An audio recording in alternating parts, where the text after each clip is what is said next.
Welcome to our exploration of the 25 most haunted museums in Texas, where the past is not only preserved behind glass, but sometimes seems to step out into the present. Moving objects, rattling chains, and whispering from the shadows. From San Antonio to Dallas, these institutions offer more than a glimpse into Texas. Rich cultural heritage, they are living chronicles where spirits of the past refuse to remain silent. The Alamo Cenotaph Museum in San Antonio stands as a solemn reminder of bravery, sacrifice, and the spirit of independence. Located near the historic battleground itself, the museum is home to relics of the 1836 siege.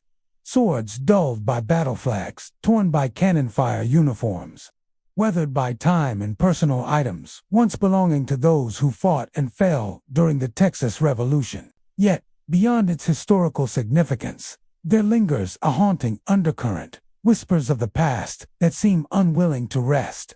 Visitors often describe a strange heaviness upon entering the building.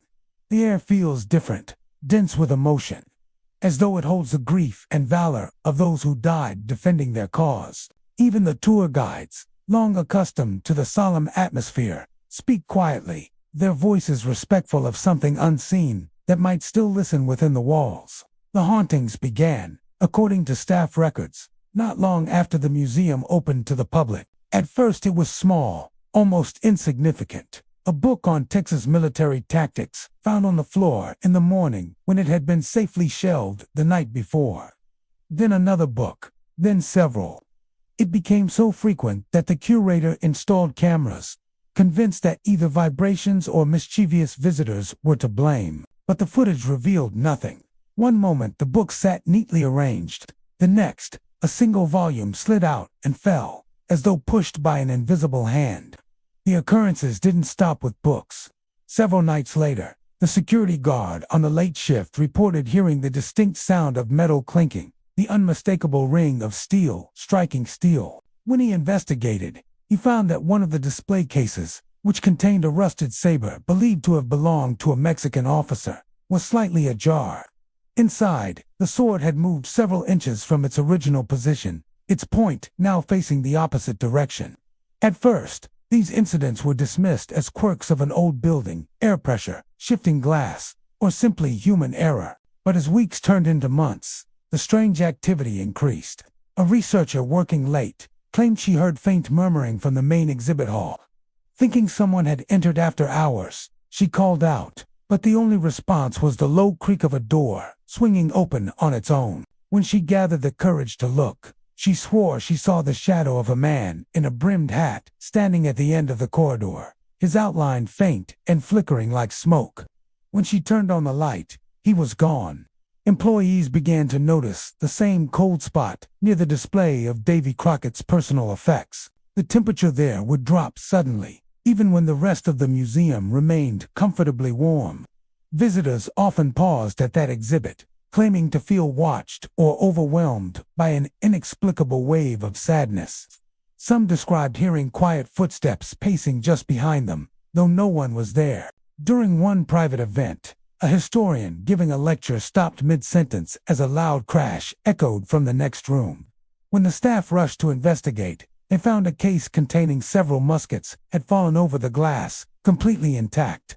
The weapons lay scattered across the floor, yet none were damaged. Strangely, the motion sensors hadn't been triggered, and the nearest surveillance camera had gone static for 30 seconds at the exact moment of the fall. Locals say that the spirits of the fallen defenders of the Alamo still roam the grounds. Unable to rest after such a violent and historic end, some believe these same souls wander into the museum, drawn by the relics of their time, objects that once held purpose, loyalty, and the weight of destiny. Others suggest that the items themselves carry what paranormal researchers call residual energy, a kind of imprint of emotion that can linger long after death. The phenomenon of objects moving on their own is not limited to one area of the museum. The storage rooms, where unsorted artifacts are kept, seem particularly active. Staff often hear scraping sounds and a soft drag of something heavy being moved. Tools left on tables are found in different spots, and display tags have been mysteriously rearranged. One employee, locking up late one night, claimed to have seen a faint light glowing from inside one of the closed display cases. Inside rested a ceremonial sword, its blade shimmering faintly, though no external light source was visible. When she blinked, the glow was gone. One of the most unsettling reports came from a group of visitors during a school tour. While gathered near the central hall, one student pointed toward the upper balcony and asked who the man in uniform was. None of the adults could see him, but several of the children described a tall figure wearing a tattered coat, watching silently from above. They said his expression was calm but sorrowful, as if he were standing guard over the museum's treasures. When staff later checked the balcony, it was completely empty. Paranormal investigators who have explored the museum describe powerful electromagnetic fluctuations near the weapon displays and audible anomalies captured on recorders, faint male voices whispering in Spanish and English. Fragments of words like stand, defend, and remember. Some recordings even captured what sounds like distant cannon fire or horses' hooves echoing faintly in the background. Despite the eerie events, the Alamo Cenotaph Museum remains a beloved historical site. Visitors continue to come from across the country to pay their respects and learn about Texas' struggle for independence. Yet, for those who spend enough time within its walls, it becomes clear that the museum is not just a keeper of relics. It is a place where the past refuses to fade quietly. Each falling book, each moved sword, each flicker of unseen presence serves as a reminder that history is not dead. It breathes, it remembers, and sometimes it moves. Whether it's the restless spirits of the Alamo, fallen defenders, or the echoes of a moment forever, imprinted in time. Something within the Cenotaph Museum stirs after dark. The Bullock, Texas State History Museum in Austin stands as one of the state's proudest landmarks, a vast, gleaming structure dedicated to preserving the story of Texas, from its frontier beginnings to its modern-day achievements.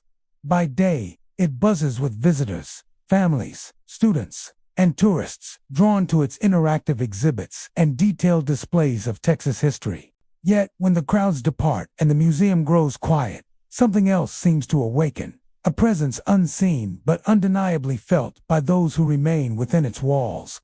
For years, staff members have whispered of strange happenings after hours, objects shifting in their cases. The faint echo of footsteps along empty hallways, and voices murmuring softly when no one is nearby. It's as if the history housed within the Bullock Museum is alive, breathing, and restless, unwilling to remain frozen behind glass. The museum's security team is among the first to report these eerie events. Guards doing rounds late at night have noticed subtle but unsettling details. A chair moved slightly out of place, an information placard tilted, or a spotlight shining on the wrong exhibit. At first, they blamed human error or cleaning staff, but when surveillance footage revealed these changes occurring with no one present, unease began to spread. One guard, working the overnight shift, reported hearing the distinct sound of boots echoing across the upper gallery, as though someone were walking in a steady, deliberate rhythm. He followed the noise, flashlight in hand, but found nothing. The footsteps stopped as abruptly as they began. Yet moments later, when he stood near the exhibit on Texas pioneers, he swore he heard low, indistinct voices, fragments of conversation too faint to understand, carried as though by a breeze that didn't exist. Curators have their own stories. One morning, the manager of the Texas Revolution exhibit arrived to find a display of replica weapons, slightly rearranged. The musket that had been positioned horizontally on its stand now rested at an angle, its trigger facing the opposite direction. The glass case showed no sign of tampering. Another day, an antique saddle on loan from a private collection was found moved 2 inches forward, its straps dangling as if recently handled. The staff reviewed hours of security footage. Nothing was captured. It was as though the objects had moved on their own. Visitors, too, have reported unusual sensations. Some claim that as they approach certain exhibits, particularly those connected to the early days of the Republic of Texas, they feel sudden chills, even when the room is comfortably warm. Others describe feeling watched, their attention drawn toward the empty corners of the room or up to the shadowed balconies above. Parents have recounted their children waving or speaking to someone unseen, often pointing toward areas where famous historical figures' portraits hang. Perhaps the most unsettling reports come from the second floor, near the section dedicated to the Civil War and Reconstruction era. Several visitors have said they heard what sounded like distant whispers, or even faint singing, the kind of somber, haunting melody associated with soldiers or mourners. One couple visiting during a quiet weekday afternoon described hearing the shuffle of feet behind them. When they turned, no one was there. A museum volunteer later confided that she had experienced the same thing, a soft, dragging sound, like boots across a wooden floor, echoing from the display hall long after closing time. Technicians responsible for maintaining the exhibits have noticed another phenomenon: electronic malfunctions that occur only in certain rooms. Interactive screens flicker and restart without reason. Audio recordings play snippets of unrelated sounds, sometimes overlapping with static. Once, during a nighttime maintenance session, one technician reported hearing a man's voice say "remember" through one of the powered-off headsets used in an exhibit about the Texas Revolution. The equipment was completely disconnected, yet the word came through clearly before fading back into silence. Folklore enthusiasts and paranormal researchers have suggested that the Bullock Museum's hauntings stem from its artifacts. Many of the displayed items carry immense emotional and historical weight: personal possessions of soldiers, letters written in desperation, tools used to carve survival out of the wilderness. Some believe that objects retain traces of their owner's energy, especially those linked to moments of conflict or loss. If that's true, then the museum may be home to countless echoes of the past, each one trying to speak through the veil of time. In 2018, a small team of local paranormal investigators was granted limited access to the museum after hours. They reported unexplained temperature fluctuations in the lower exhibits and captured faint audio on recorders. A series of low whispers, one of which seemed to say "Stand tall" near the Republic of Texas flag display. They also documented several instances of motion sensors activating in empty rooms. While skeptics argue that drafts or electrical interference could explain these results, those who have felt the strange atmosphere firsthand remain convinced something otherworldly lingers. The staff, though cautious about discussing it publicly, acknowledge the odd occurrences with a kind of quiet acceptance. The museum is, after all, a monument to Texas's living history. One curator once remarked, "Maybe the past doesn't just sit still here. Maybe it walks among us, checking to see if we remember." It's a sentiment shared by many who have worked within the building long enough to sense its hidden pulse. One janitor, who has been with the museum since its opening, recalled a night when he was cleaning near the exhibit dedicated to Stephen F. Austin. He heard a man's voice behind him say clearly, "It wasn't over." Startled, he turned, but the hall was empty. Later, when telling the story to a coworker, she admitted she had once heard the same phrase in the same spot. Neither could explain it. Even in daylight, certain rooms seemed to hum with quiet intensity. The faint smell of old wood, the creak of floors, the sense that countless eyes are watching from photographs and portraits. It's as if the building itself absorbs the weight of Texas's collective memory. And when night falls, the echoes of that memory stir, restless, proud, and unwilling to fade. To this day, the Bullock, Texas State History Museum continues to collect new artifacts and expand its exhibits, preserving the past for future generations. Yet beneath the layers of education and celebration lies something deeply mysterious, an invisible reminder that history isn't confined to pages or display cases. It breathes through the walls, moves through the air, and sometimes, when the museum lights dim and silence fills the halls, it moves the objects themselves. The Vida Museum in San Antonio stands as one of Texas's most beloved institutions, a place where history, science, and nature converge to tell the story of life across time. Families come to marvel at dinosaur fossils, ancient artifacts, and scientific wonders that span millions of years. But as day turns to night and the last visitors leave, the museum takes on an entirely different atmosphere. Beneath the quiet hum of air vents and the soft flicker of emergency lights, something else seems to stir. For decades, staff members and night security have spoken of strange, inexplicable movements within the museum, objects shifting positions, fossils realigning, and small artifacts appearing in new formations by morning. These disturbances seem most concentrated in the paleontology section, where the skeletons of prehistoric creatures loom silently over the polished floors.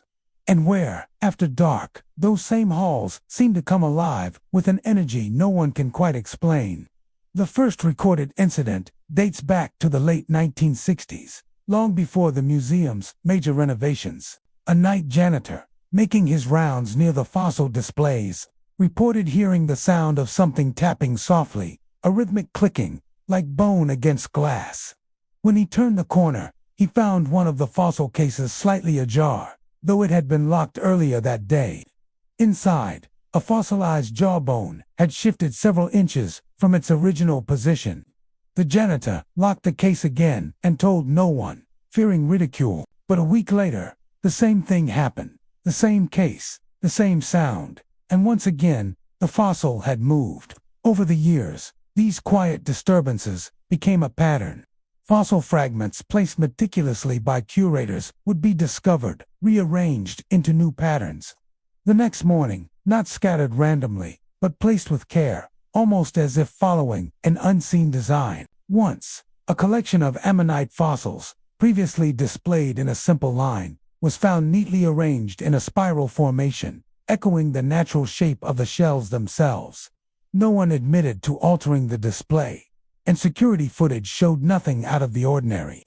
The museum's paleontologists, while skeptical of anything supernatural, couldn't deny the frequency of these odd changes. One longtime curator recalled coming in early one morning to find the leg bones of a small dinosaur skeleton slightly rotated, as though the creature had turned its stance overnight. The bones were delicate and secured with steel supports. Moving them would require deliberate effort. Yet the support rods remained intact. She later joked that perhaps the fossils missed the way they used to stand, but her nervous laughter hinted at unease. Security guards working overnight have also shared unsettling experiences. Some report hearing soft footsteps echoing through the exhibit halls long after closing. Others describe a strange, low vibration, like a deep hum resonating from the floor near the dinosaur gallery. One guard swore he saw the shadow of a large creature move across the far wall, though, when he shone his flashlight, nothing was there. Another guard, stationed near the museum's riverside entrance, claimed that he heard what sounded like heavy breathing behind him, slow and deliberate, almost animal-like. He turned around, but the hallway was empty. Visitors, too, have felt the strange energy of the Vita Museum. Some describe walking through the paleontology wing and feeling a sudden drop in temperature, followed by a faint static in the air, as though they had stepped into an invisible current. Children have pointed toward empty cases and asked their parents who were standing there. A few guests have even reported seeing faint, shifting lights inside display cases, tiny pulses that move across fossils before vanishing entirely. Museum staff often try to explain these occurrences through natural means, vibrations from nearby traffic, subtle shifts in humidity, or even small geological tremors. But none of these theories account for the specific and deliberate nature of the movements. Objects don't just fall or slide. They change arrangement entirely, forming shapes or patterns that seem purposeful. There's also the matter of timing. Most activity seems to occur between midnight and 3 a.m., hours often associated with heightened paranormal phenomena. Motion sensors have occasionally gone off without cause, and temperature readings fluctuate in ways no environmental system can explain. Once, in 2009, a motion detector in the fossil gallery activated twice within 10 minutes. When guards checked, they found nothing disturbed, but the following morning, a fossilized fish specimen had shifted several inches to the left. Some museum employees have their own theories. A few believe the spirits connected to the fossils might be ancient echoes of the life that once inhabited the bones themselves. Others suggest the disturbances are linked to the history of the land where the museum stands. which borders the San Antonio River, an area long known to have Native American significance. Local lore tells of ceremonial grounds and burial sites that once lay nearby, suggesting that the Vita may have been built on spiritually charged soil. A former exhibit designer once recounted a particularly eerie event. While preparing a new display, she was setting up a case containing ancient tools when she felt a distinct sensation of someone standing behind her. The air grew cool, and she heard a faint whisper, a single word, "Restore." When she turned, no one was there. Later that evening, she returned to find that several tools had been shifted into what appeared to be a pattern, a circle surrounding a central stone. She left it that way, saying it felt right, though she never received an explanation. During renovations in the early 2000s, construction crews also encountered strange phenomena.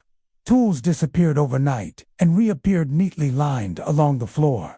Power tools switched on without being plugged in. One worker reportedly quit after seeing what he described as a translucent hand resting on a display case, vanishing when approached.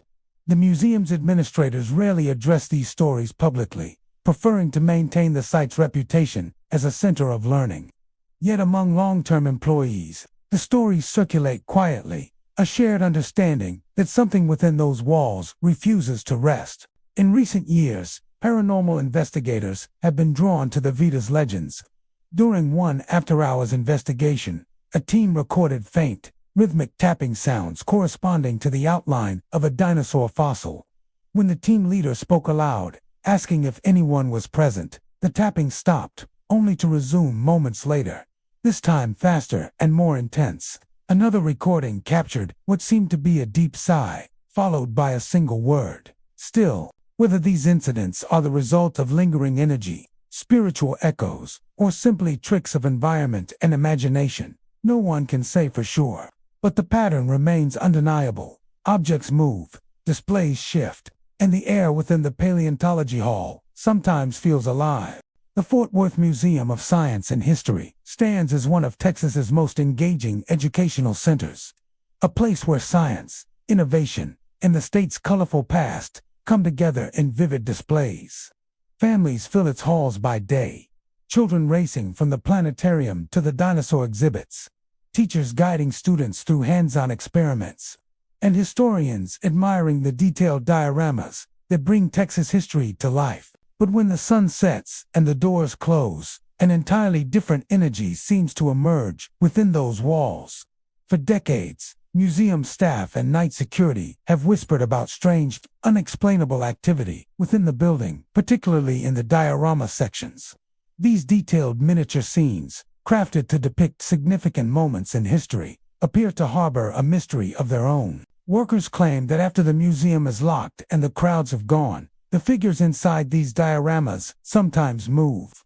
Tiny props are found shifted by morning, and entire tableaus look subtly altered, as if the stories within them continue playing out long after human eyes have turned away.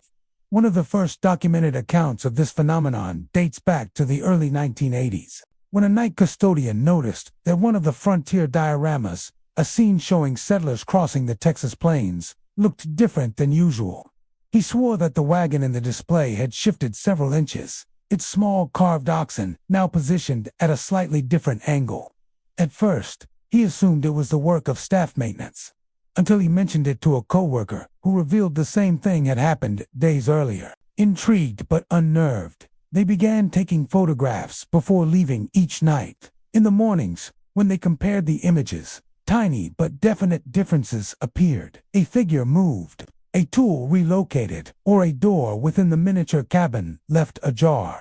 This became a recurring mystery, especially in the pioneer Texas and Civil War frontier sections. The dioramas were masterpieces of craftsmanship, meticulously detailed, each small figure hand-painted, each scene carefully sealed behind protective glass. And yet, despite being encased and secured, something seemed to stir within.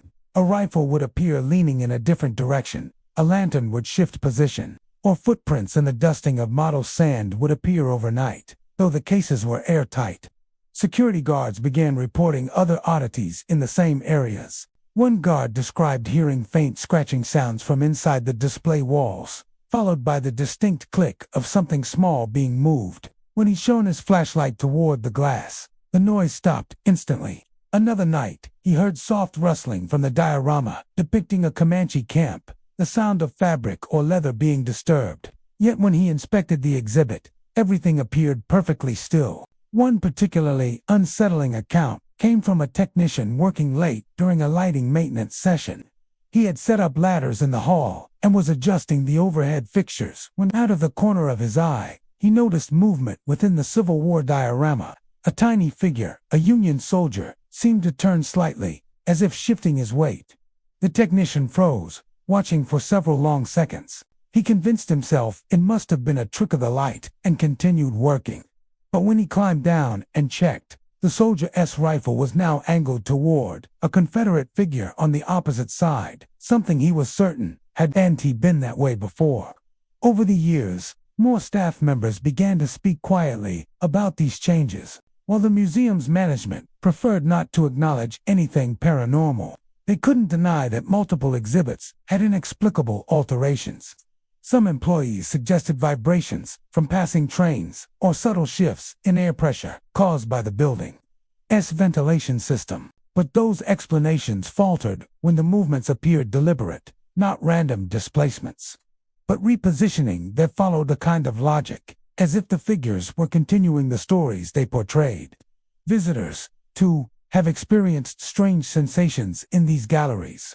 Some report feeling watched while studying the dioramas, as though tiny eyes behind the glass were observing them. Others have described seeing faint movement in their peripheral vision, the flutter of a curtain in a miniature window, or the slow sway of a figure's arm, only for it to freeze when looked at directly. A few have even captured unusual photographs, faint, misty shapes hovering around the displays or tiny orbs of light reflecting where none should exist. A museum volunteer recalled an incident one morning when she was preparing for a school tour. She entered the historical wing and immediately noticed that the Spanish mission diorama appeared different. The tiny chapel door was open. She was certain it had always been closed, a detail she had pointed out countless times to children.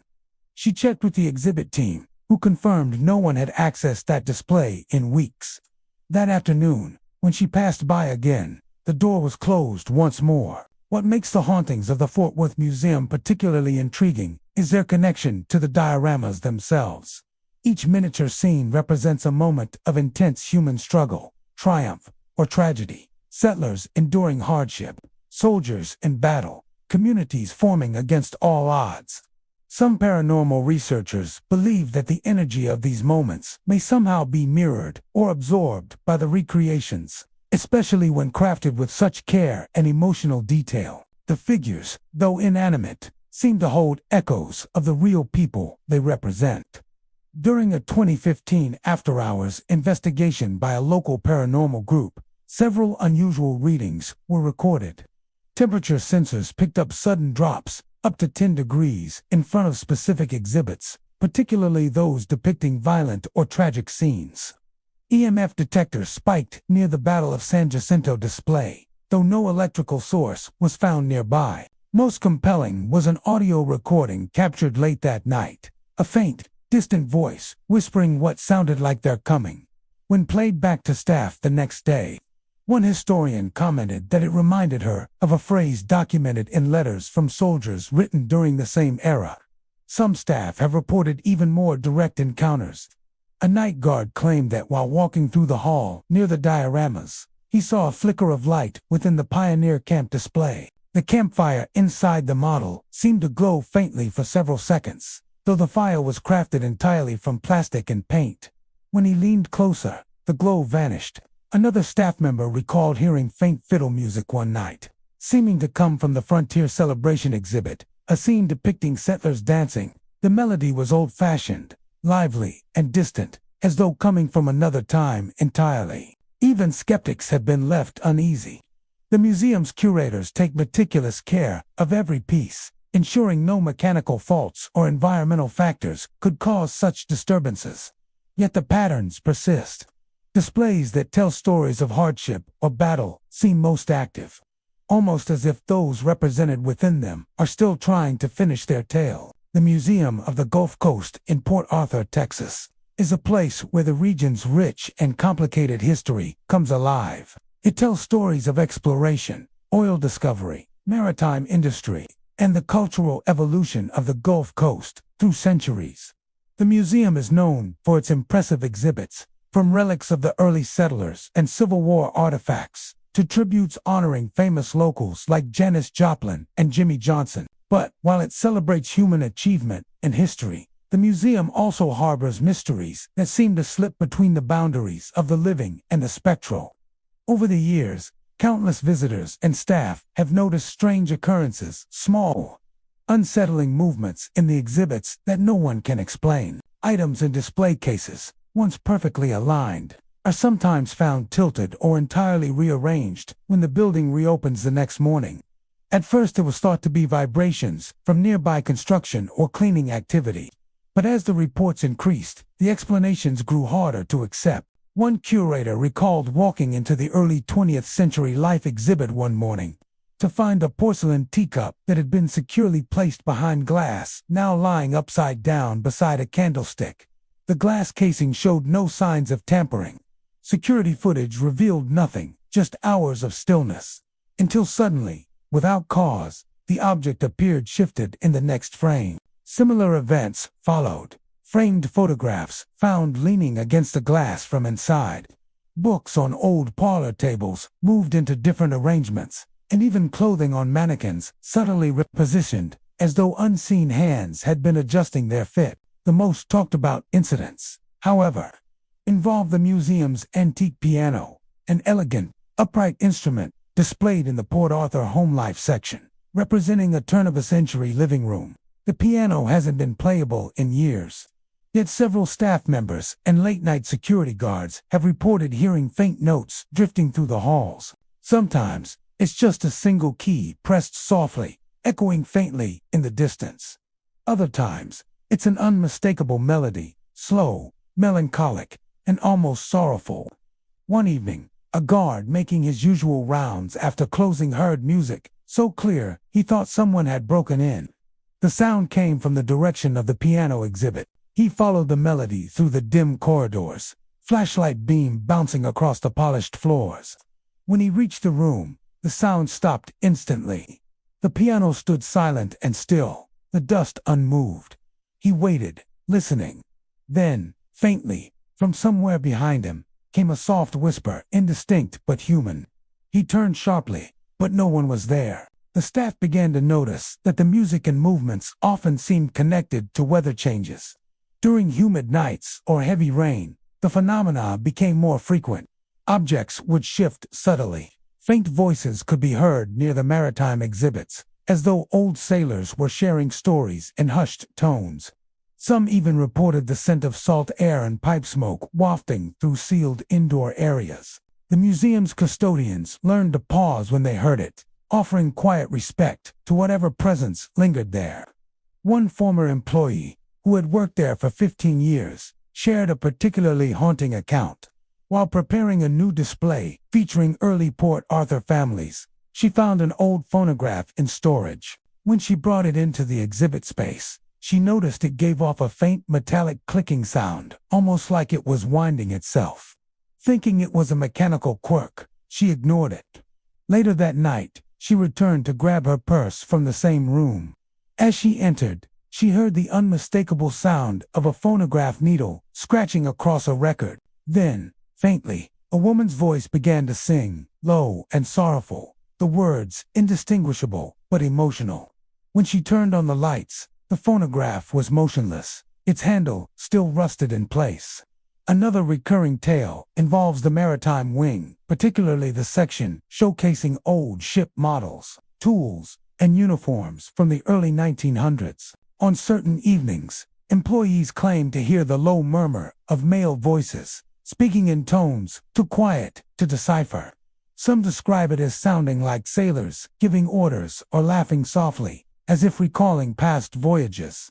One intern cleaning near that section reported feeling a sudden temperature drop, followed by what she described as the sensation of being watched by several pairs of eyes. When she turned around, The reflection of the glass display cases behind her appeared darker than the rest of the room, as though something was standing just out of sight.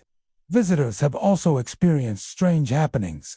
One family recounted how their young daughter pointed to the piano exhibit and asked, "Who's the lady in the white dress playing?"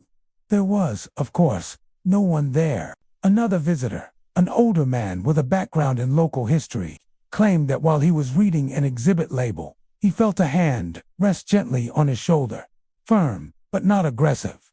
When he turned, the gallery was completely empty. Speculation among staff varies. Some believe the paranormal activity may be tied to the personal belongings donated by descendants of Port Arthur's earliest settlers. Many items came directly from homes that experienced tragedy from storms, fires, or epidemics that swept through the region in the early 20th century. The energy of those lives, some say, remains attached to their possessions. Others think the lingering spirits might be former residents simply revisiting a familiar environment. A fragment of memory caught in time. The museum's director has acknowledged the rumors but maintains a respectful silence about them, emphasizing that the museum's mission is one of education and preservation. Still, she admits that staff have developed small, unofficial rituals. Some greet the exhibits quietly when turning on the lights each morning. Others whisper thank you before locking up at night, just in case someone is listening. Perhaps the most enduring aspect of the Museum of the Gulf Coast's hauntings is the piano. To this day, guests occasionally report hearing those faint, lonely notes echoing through the corridors, a melody that seems to come from nowhere and everywhere at once.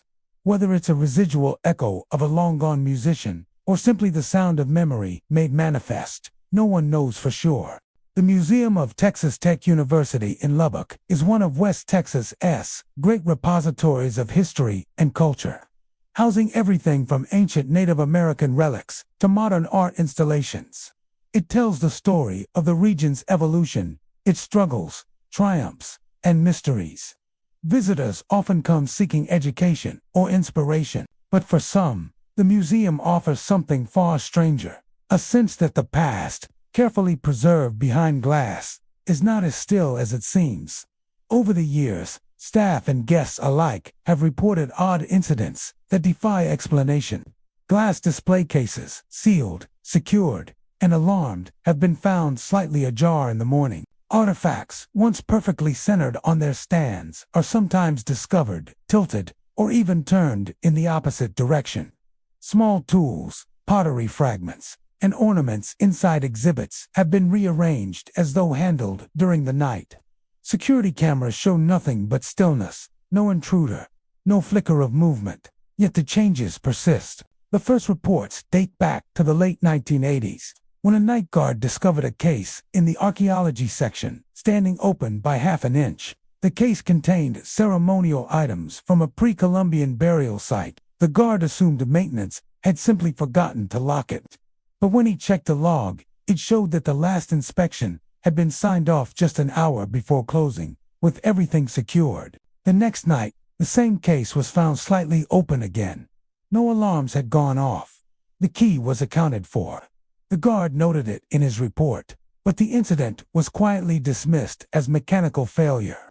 Years later, similar events began spreading through the museum. In the paleontology gallery, fossil fragments that had been labeled and placed with precision were discovered rearranged overnight, as though someone had been studying them.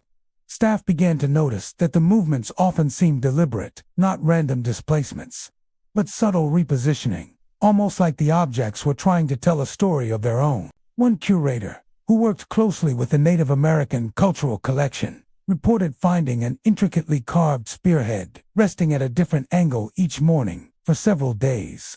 At first, she assumed vibrations from the building's air system might be the cause. Then one night, she stayed late to document artifacts. Around 11:30 p.m., she heard a faint clicking sound from across the room, the unmistakable metallic sound of a case latch shifting. When she turned her flashlight toward the sound, she saw the glass door to one display case quiver slightly, as though someone had just closed it. The air was still. Over time, the stories multiplied. Custodial staff reported feeling sudden temperature drops in certain wings, particularly near the anthropology exhibits.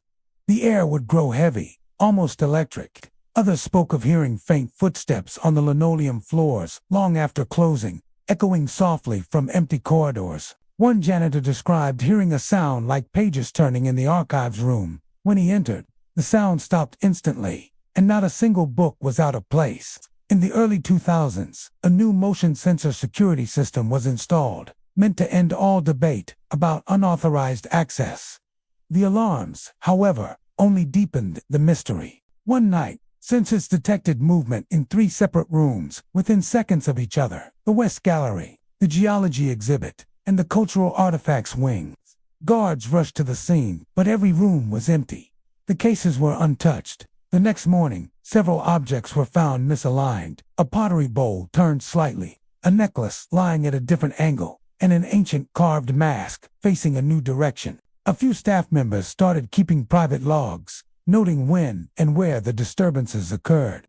Patterns began to emerge. The activity seemed to increase during major exhibit rotations, as though moving objects in or out of the building stirred something within. When pieces were returned to storage or lent to other museums, it was said that the energy followed them, a sense of unease accompanying the crates until they left the premises. Some researchers and staff quietly speculate that these disturbances could be connected to the spiritual significance of certain artifacts.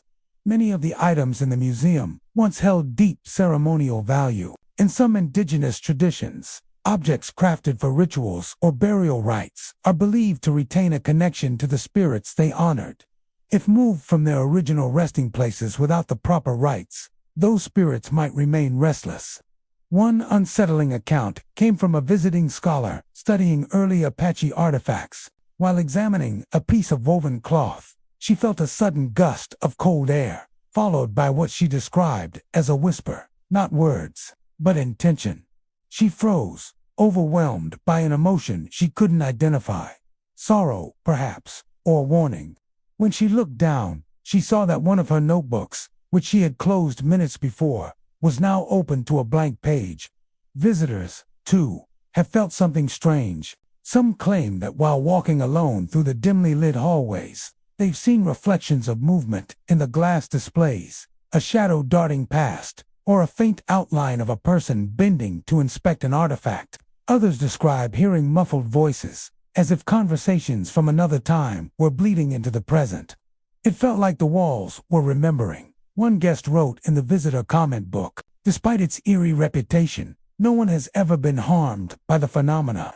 The spirits, if that's what they are, seem more curious than malevolent." Many believe they're simply attached to the objects they once used or cherished.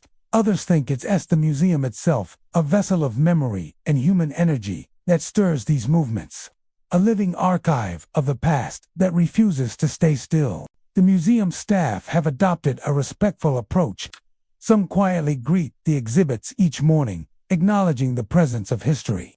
A few even leave small offerings, a drop of sage oil, or a whispered word of thanks, before major artifact transfers. Whether or not it affects the activity, they say it feels right to honor what cannot be explained. Even today, the stories continue. During quiet evenings, when the last visitors have gone and the halls are dark, the museum seems to breathe differently. The glass cases glimmer under the security lights, and sometimes, faintly, the sound of shifting objects can be heard, like the soft slide of ceramic on wood. The National Museum of Funeral History in Houston stands as one of the most unique institutions in America, solemn yet fascinating place where the rituals of death, remembrance, and reverence are preserved in haunting detail. Inside its halls lie ornate caskets, vintage hearses, ancient embalming tools, and replicas of royal and papal funerals. To some, it is a tribute to the dignity of the departed. To others, it feels like a portal where the veil between the living and the dead grows thin. Visitors who step through the museum's heavy glass doors often describe a sudden change in atmosphere. The temperature drops just slightly.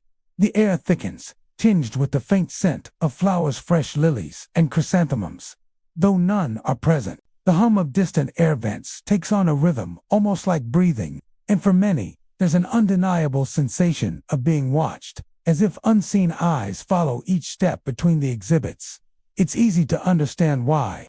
Every corner of the museum is a reminder of mortality: mahogany, caskets lined in satin, porcelain urns etched with names long forgotten, and glass cases displaying the delicate tools used to prepare bodies for eternal rest. But according to staff and guests alike, some of these relics seem unwilling to remain at rest. Reports of paranormal activity at the National Museum of Funeral History go back nearly 2 decades.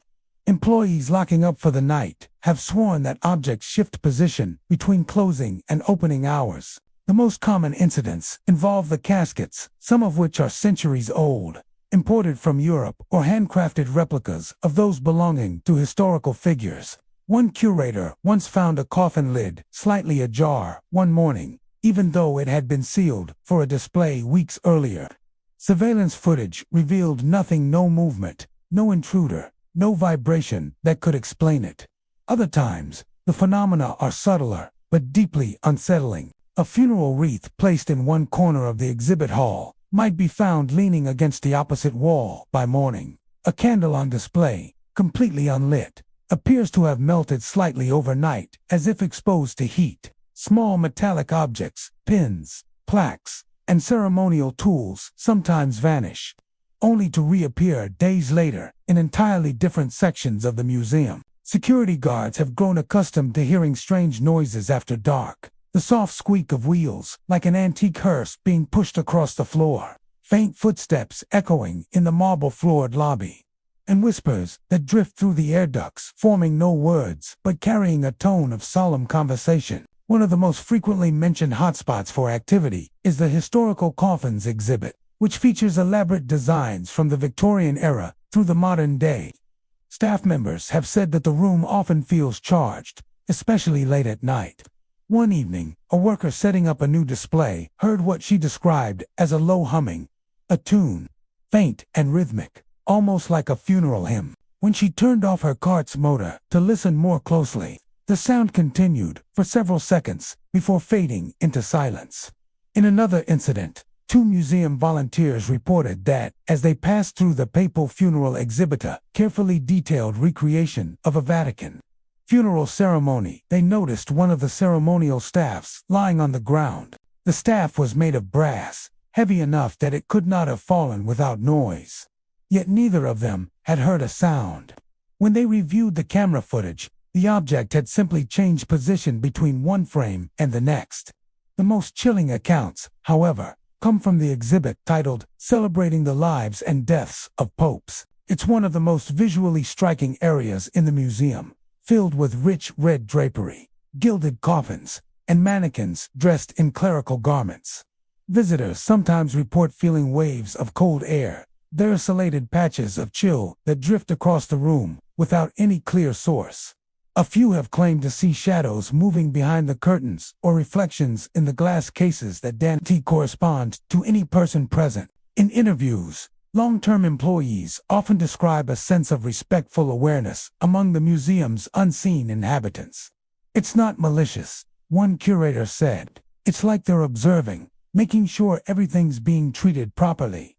Many believe that the museum's contents, particularly the older coffins and death masks, carry with them spiritual residue from the people they were made for or modeled after. Objects tied so intimately to death, they reason, might still hold a connection to the souls they once served. A few skeptics have attempted to explain the activity through natural means: changes in humidity, air pressure, or the simple effects of time on fragile old materials. Yet, these explanations fall short when accounting for the sheer precision of certain movements. In one case, an entire row of folding funeral chairs had been rearranged into a perfect semicircle overnight. The cleaning staff, arriving first in the morning, found them like that and swore no one had entered the hall since closing. Guests, too, have their stories. A tourist from out of state once fainted near the replica of President Lincoln's casket, later explaining that she felt overwhelmed by grief that didn't feel like her own. Another visitor snapped a photograph of the Victorian mourning customs display and noticed, upon reviewing it, a faint translucent figure standing near one of the mannequins tall, dressed in black, and without a visible face. Docents often remind guests not to touch the exhibits. Yet there are times when touching isn't required to feel the presence of something else. Some have described the sensation of a light pressure on their shoulders or the brush of cold fingers against their hands while standing still. Others mention hearing names whispered, though no one else is nearby. During special events, such as the museum's Day of the Dead celebrations, activity reportedly increases. Lights flicker, doors close softly on their own, and a low hum fills the air, like the collective breath of unseen spectators joining the living in remembrance. Staff have learned to treat these moments with reverence. It feels like they approve, one said. Like the spirits understand that we're honoring them. Despite its spectral reputation, the National Museum of Funeral History continues to draw thousands of visitors each year. Some come for the craftsmanship and culture of mourning rituals. Others come hoping to glimpse the unexplained. Whether or not the phenomena have a supernatural cause, they lend the museum a distinct atmospheric reminder that death is not an ending, but a continuation of presence in another form. The Texas Ranger Hall of Fame and Museum in Waco stands as one of the most revered tributes to Texas' storied law enforcement history. It's a place where the legacy of honor, duty, and grit has been preserved for over half a century. Visitors wander through exhibits displaying weapons, badges, and personal items belonging to men and women who once defined the lawless frontiers of Texas. Yet, beneath that pride and historical reverence, something else seems to stir, something that doesn't quite rest easy within those glass cases and hallowed halls. At first glance, the museum looks perfectly ordinary. Clean, well-lit galleries showcase relics from the 1800s through modern times, revolvers once drawn in dusty duels, boots worn through long rides, and photographs frozen in time. But as the hours stretch on and the crowds disperse, staff members and nighttime security guards tell of a strange energy that begins to awaken. The silence of the museum becomes heavier, almost alive, as though the spirits of those old rangers still patrol the aisles, unwilling to hang up their hats for good. It began, as many such stories do, with subtle incidents that could easily be explained away. A hat-on display belonging to an 1870s Ranger captain would be found tilted slightly the next morning, despite being securely fastened within its case. A Colt revolver, positioned precisely for decades, appeared rotated just enough to catch the overhead light differently. Staff assumed vibrations from nearby traffic or air conditioning were to blame. But when the misalignments continued, some too deliberate to be coincidence, the explanations began to fade. One of the curators, a woman named Laura, was locking up one evening when she heard the sound of heavy boots, echoing from the exhibit dedicated to the Mexican-American War era. Thinking perhaps another staff member was still inside, she called out, but the sound stopped instantly. When she walked in, she found herself alone among the shadowed displays. The air felt unnaturally cold, and she noticed one of the gun belts hanging slightly askew, as if someone had just brushed past it. The security footage from that night showed no one in that section, yet a faint flicker of movement, a dark silhouette seemed to cross the frame near the same display. Over time, reports began to accumulate. Visitors would stop near the wall of portraits featuring fallen Rangers and feel a sudden chill along their spine. Some said they sensed someone standing just behind them, only to turn around and find empty space. One family visiting from Houston claimed to have seen a faint reflection of a man in a wide-brimmed hat in a glass case containing an old badge, though no such figure stood anywhere nearby. When they mentioned it to staff, their description matched eerily with an actual Ranger whose portrait hung in another room. Captain Frank Hammer, famed for his role in ending the reign of Bonnie and Clyde. Late-night janitors tell of whispers in the dark, gruff voices speaking low, as if holding conversation. Sometimes the words are indistinct, other times a name or phrase seems to emerge. Hold the line, or not yet done. One cleaner reported hearing a sudden metallic click, like the cocking of a revolver, followed by a faint, echoing laugh that sent him running out the side door, refusing to return for weeks. The most unsettling occurrences seemed to happen in the Hall of Fallen Rangers, a solemn section honoring those who gave their lives in service. The air there is perpetually cool, even when the rest of the building grows warm. Staff have noticed the wreaths and plaques occasionally shift in the night, sometimes aligning perfectly with names they had not originally been placed near. Others describe faint footsteps pacing the length of the hallway, as though unseen guardians still keep watch over their comrades. One night, a security guard named Raphael decided to test the stories. With the museum closed, he stationed himself in the main hall and left a few small objects slightly out of place: a Ranger's hat, a replica pistol, and a set of informational placards. He made careful notes of their exact positions before beginning his rounds. When he returned 20 minutes later, the hat had moved back into its original display position. The pistol sat perfectly aligned once more, and the placards were stacked neatly on the nearby bench. His hands trembled as he reviewed the security cameras. No sign of movement appeared. The objects simply seemed to right themselves, as if unseen hands insisted on preserving their proper order. Employees now speak softly when passing through the museum at night, careful not to disturb whatever force lingers there. Some believe it's the collective spirit of the Rangers, bound by duty even beyond death, still guarding their legacy and the artifacts that tell their stories. Others think that so many items tied to violence, guns, badges, blood-stained coats, might hold residual energy, echoes of passion, fear, and valor that refuse to fade. During one school field trip, a young boy claimed that while standing near a display of 19th-century weapons, a man in old-fashioned clothes smiled at him and tipped his hat before vanishing. The teacher, thinking he was imagining things, led the boy away. Later, when shown a historic photo of an early Texas Ranger, the boy pointed without hesitation. "That's him," he said softly.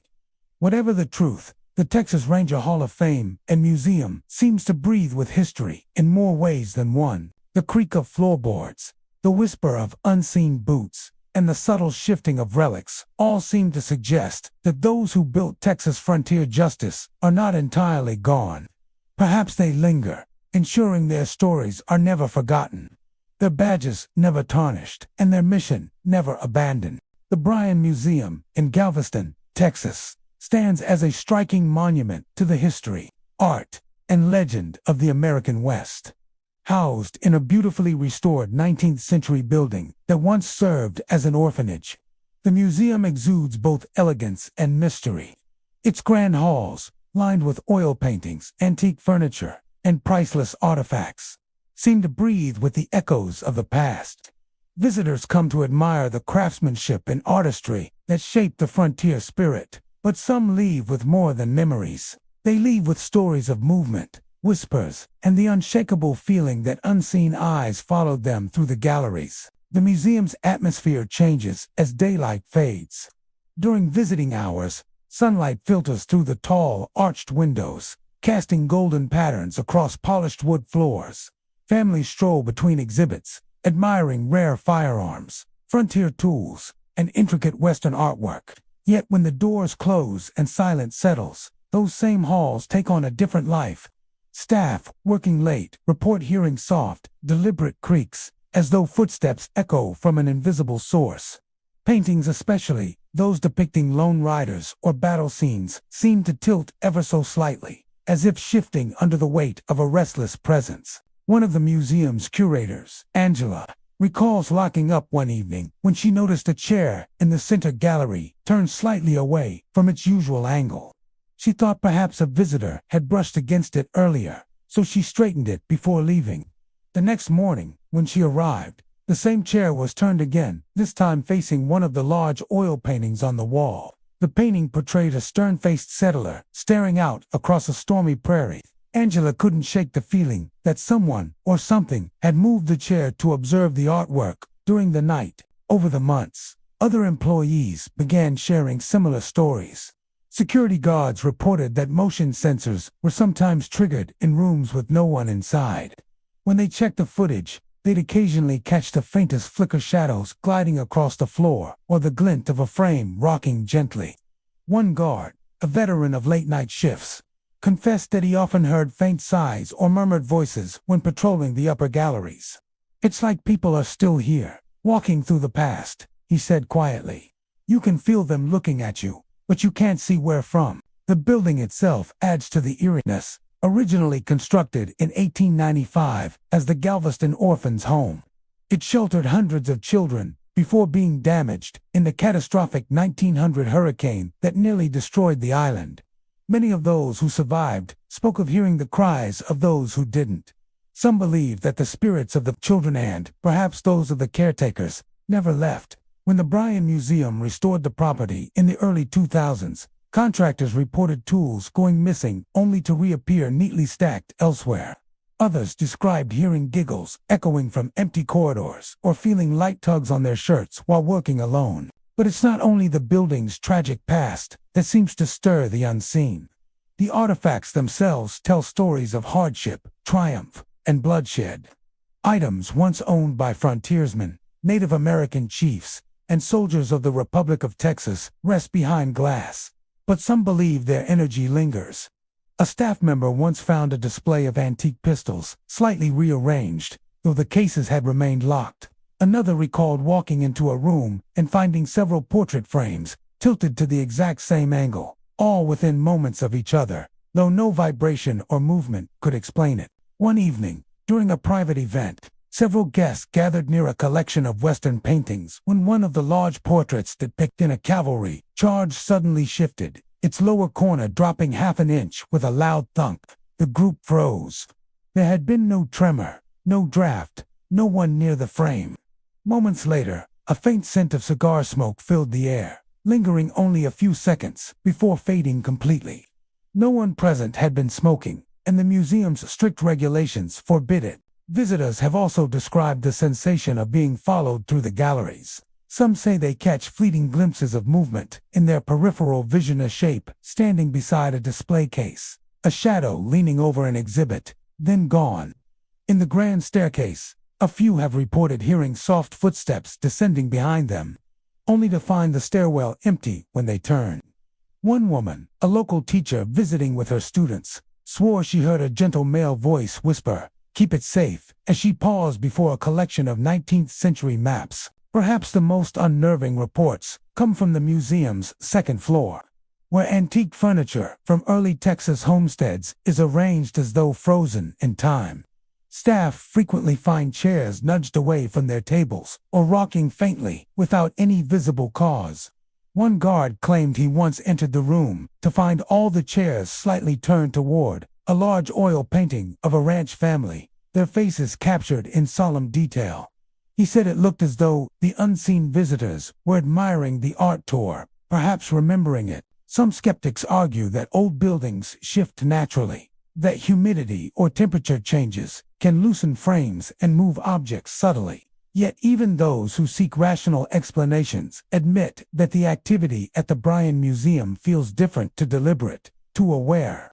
There's an intelligence to the movements, a quiet respect in the way objects are never broken or disturbed, only adjusted. A few paranormal investigators who've been allowed to study the site believe multiple entities may inhabit the building.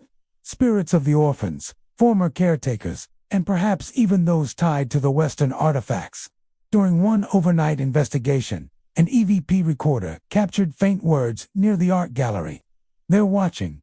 Another picked up what sounded like laughter, childlike, echoing through the hall of maps and photographs. Despite these unsettling tales, the Bryan Museum remains a place of beauty and learning. Its founders emphasized preservation and history, and staff members approach the unexplained with reverence rather than fear. "Whatever is here," Angela once said, "it's not angry, it's just present," as if history itself refuses to stand still. The Panhandle Plains Historical Museum in Canyon, Texas, stands as a testament to the rugged spirit and history of the Texas Panhandle. As the state's largest history museum, it houses thousands of artifacts chronicling pioneer life, cattle ranching, Native American culture, and the frontier spirit that defines this vast, open landscape. Visitors come to walk through exhibits filled with saddles, wagon wheels, firearms, and period clothing, expecting a journey into Texas history. but some leave with far stranger stories.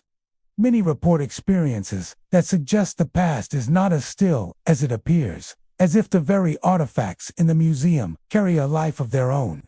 Staff members have long whispered about the museum's unexplained phenomena. One of the earliest reports involved a large display of pioneer tools. When employees arrived one morning, they found the axes, hammers, and plow parts repositioned, perfectly aligned along the exhibit's edge. Despite being carefully arranged the night before, security footage revealed no intruders, and all locks and alarms had remained intact.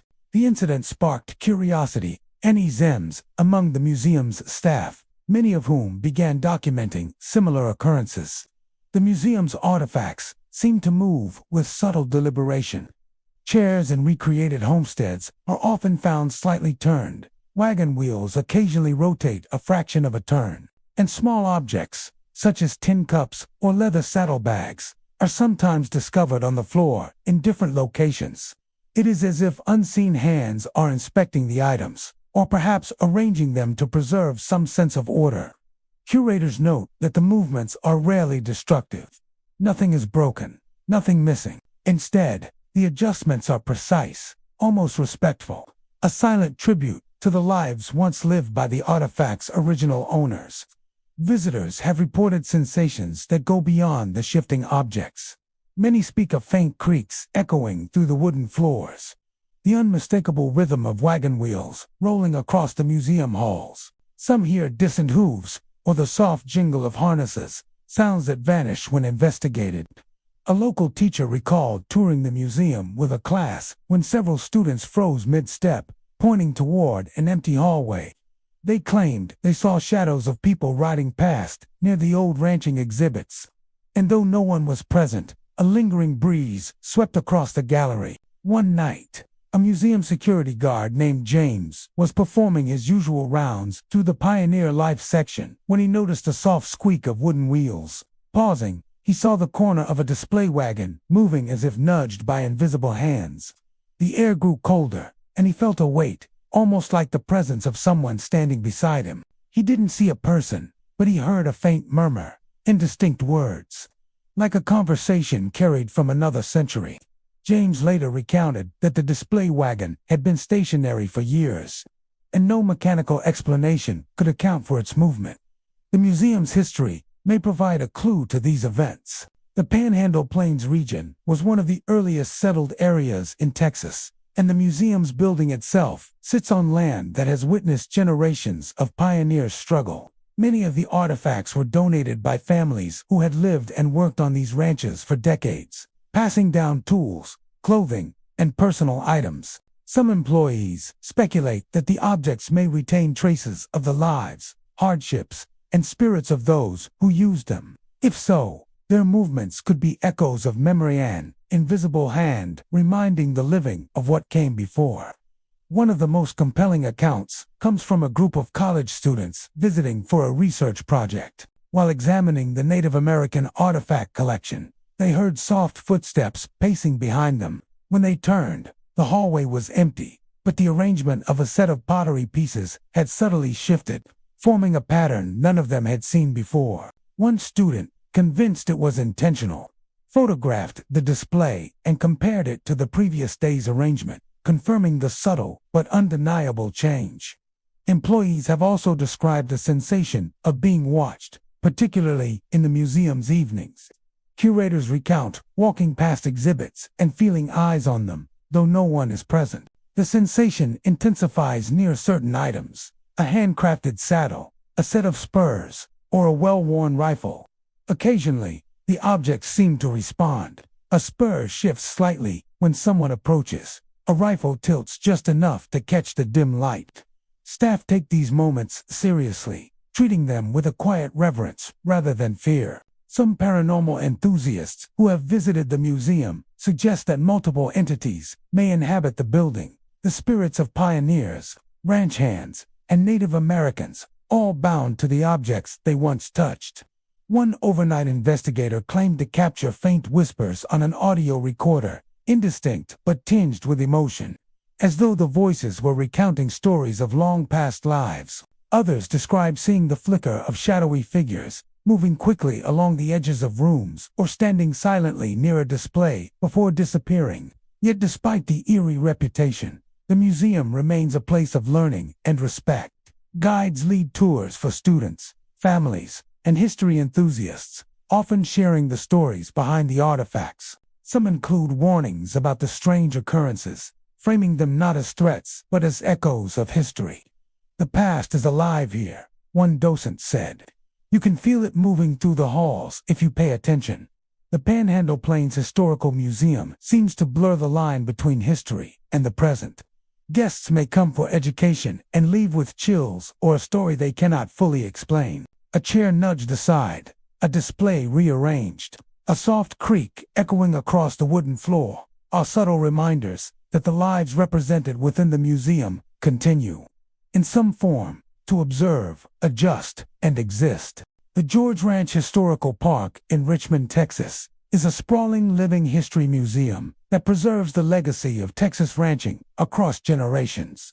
Visitors are drawn to the meticulously restored buildings, including a 19th century home, an early 20th century ranch house, and barns filled with historical artifacts. Actors and staff portray life as it was for the families who lived and worked on the ranch, offering a hands-on glimpse into the daily routines, struggles, and triumphs of the past.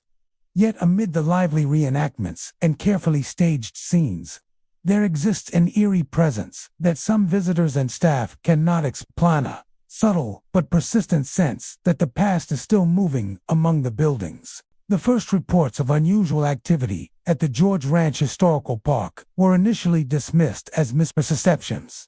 Staff members noted small objects in the historic homes seemed to be slightly out of place after a day's work, a chair angled differently, a ceramic cup moved a few inches, or a book nudged to the edge of a shelf. At first, these changes were attributed to the bustle of visitors and the daily operations of a living history museum.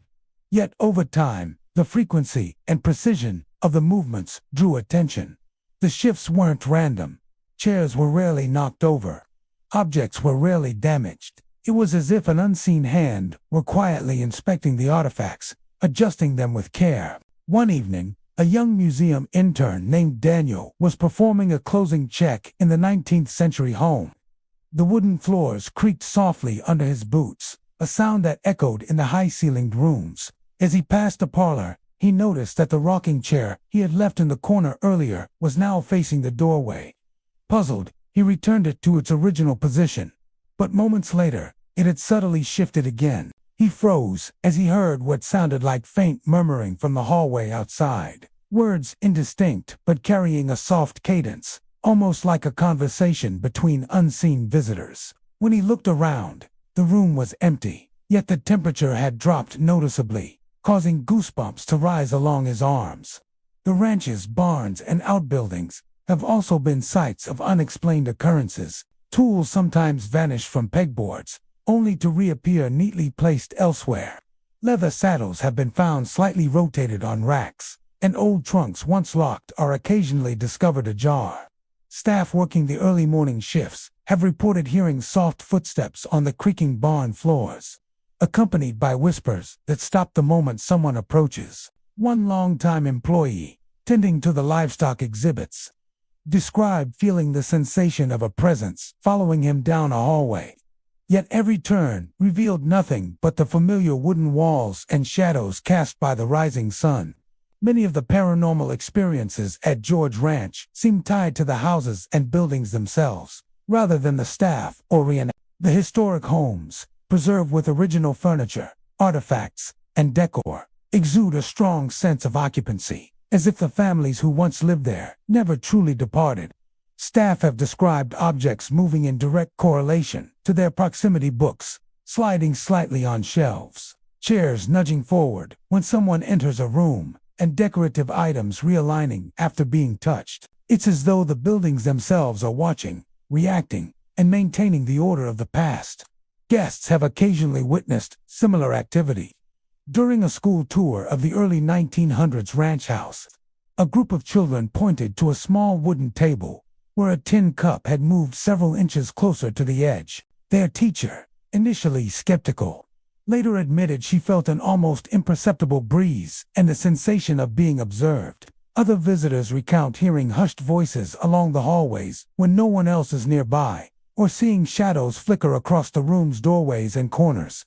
The presence is subtle, but persistent, a reminder that the past may still linger in the spaces it once occupied. The museum's interpretive staff have come to view these events with a mixture of curiosity and respect. Some believe the movements and sounds are echoes of former residents or ranch hands, imprinted upon the very objects and structures they once used. Others suggest that these occurrences may be residual energy from decades of human activity, captured in the walls, floors, and furniture of these historic sites. Paranormal investigators who have visited the ranch often report unusual readings near the older homes, EMF spikes, temperature fluctuations, and faint electronic voice phenomena that seem to mimic conversation. Even the outdoor exhibits carry whispers of the past. As dusk falls across the sprawling fields, some staff members describe hearing distant sounds reminiscent of cattle lowing or wagon wheels creaking along dirt paths. Though no such activity is occurring, others recount seeing fleeting figures moving between the barns and fences, vanishing when approached. The ranch's expansive grounds, rich with history and memory, seem to amplify these experiences, lending an almost tangible weight to the quiet, empty air. Despite the unsettling activity, the George Ranch Historical Park continues to welcome visitors from across the state and beyond. Staff emphasize the importance of treating the spaces with care and respect, whether for the sake of the history, the artifacts, or the lingering presence that seems to inhabit them. They view the subtle movements of objects, the faint murmurs, and the shifting furniture as part of the museum's living history. A reminder that the past is not entirely gone, and that the lives once lived here continue to leave their mark. For those walking the wooden floors of the historic homes or exploring the barns at twilight, it is easy to feel the energy of the generations who came before. A chair might shift when your back is turned, a book might slide slightly across a shelf, or a soft murmur may drift through the hallway. These occurrences are not loud or violent. They are quiet, measured, and strangely respectful. They suggest that at George Ranch, history is more than a story written in text or preserved in objects. It is alive, present, and watching. The Meadows Museum in Dallas, Texas, is renowned for its exceptional collection of Spanish art, spanning centuries and showcasing works by masters such as Velázquez, Goya, and El Greco. Visitors come to admire the sweeping landscapes, intricate religious iconography, and portraits that capture the nobility and daily life of Spain's past. The galleries, meticulously curated and carefully lit, are designed to offer an immersive experience, allowing patrons to feel transported across time and geography. Yet among the hushed whispers of appreciation and the quiet footsteps of art enthusiasts, there exists another presence, subtle, unsettling, and persistent one that some describe as the feeling of being watched, accompanied by inexplicable movements among the paintings themselves.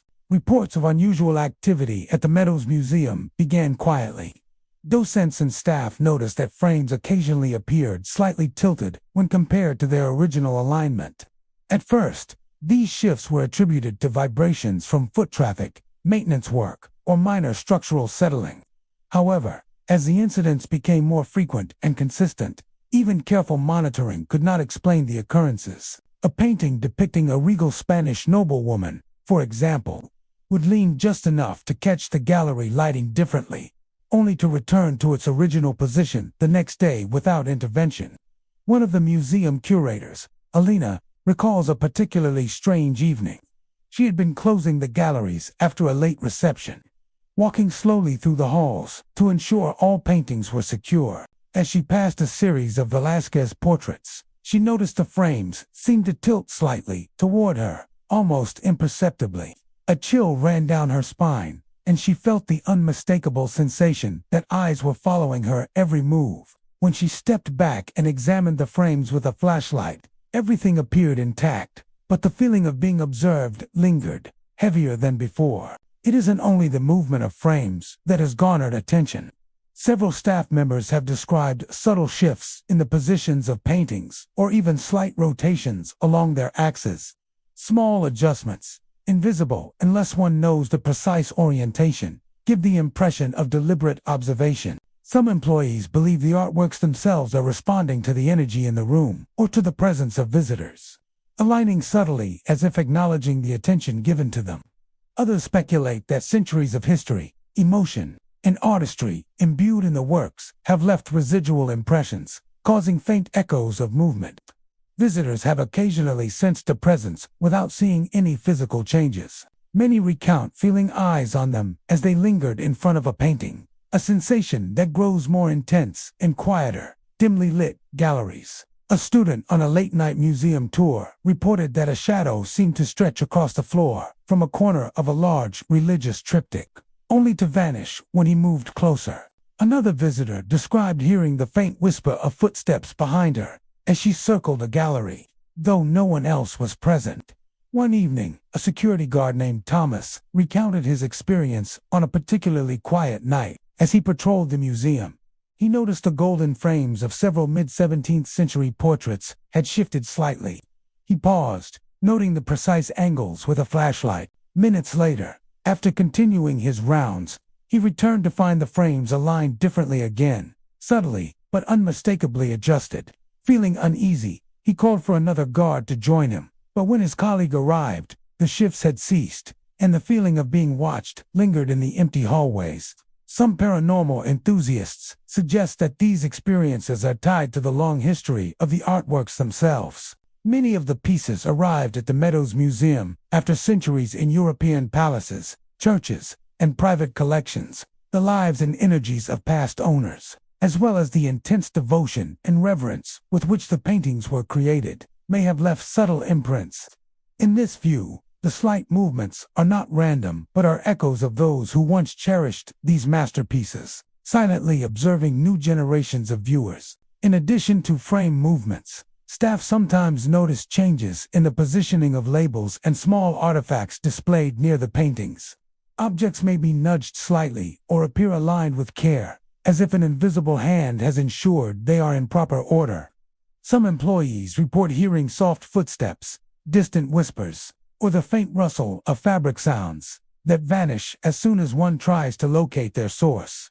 These phenomena are subtle, never violent, yet consistently reported across the galleries, lending credibility to the idea that the museum harbors a presence beyond the ordinary. Despite these strange occurrences, the Meadows Museum remains a place of admiration, scholarship, and artistic inspiration. Docents continue to guide tours, emphasizing the history and technique behind each masterpiece. Visitors are encouraged to appreciate the art in a quiet, reflective manner, sometimes with the caveat that the museum has its own mysteries, frames that shift and shadows that linger, reminding patrons that art, like history, is never truly static. The museum's activity appears respectful, almost protective.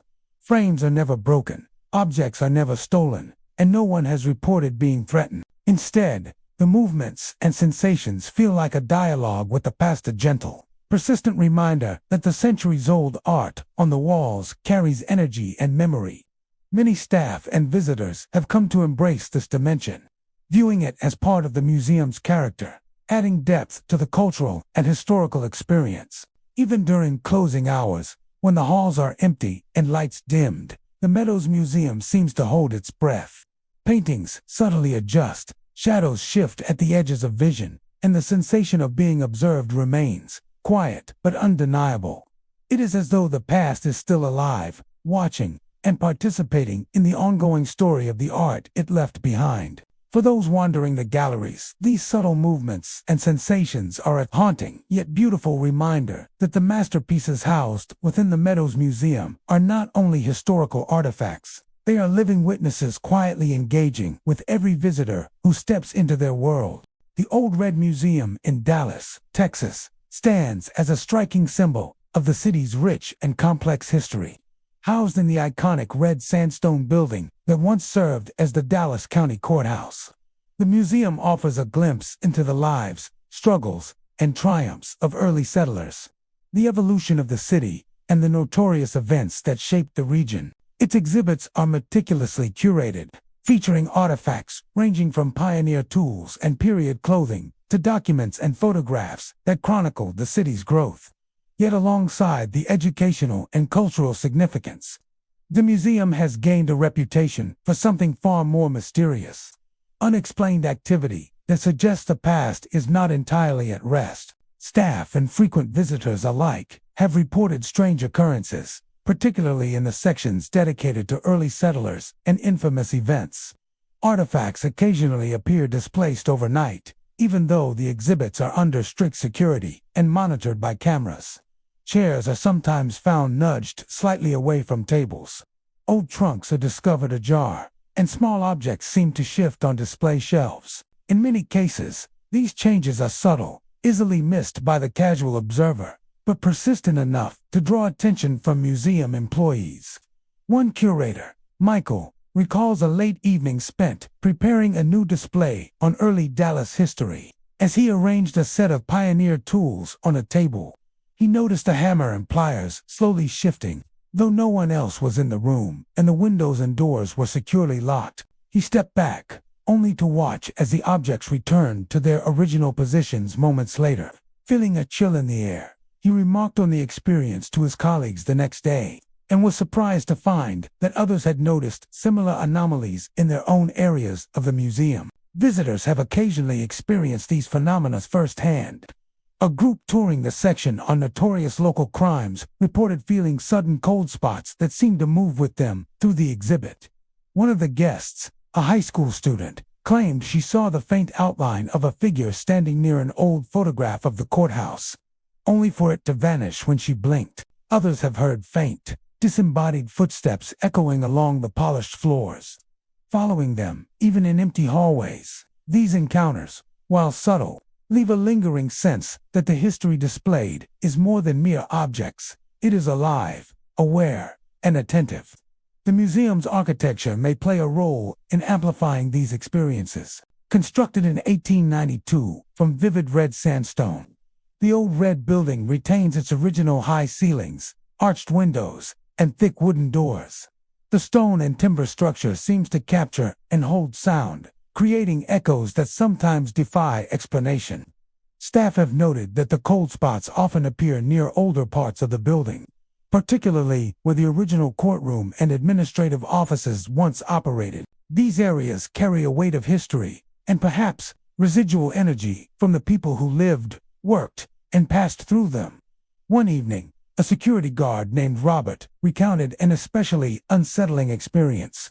While making his rounds, he felt a sudden chill in the corridor leading to the early settler exhibit. The lights flickered briefly, and he heard the unmistakable creak of wooden floors, as if someone were walking behind him.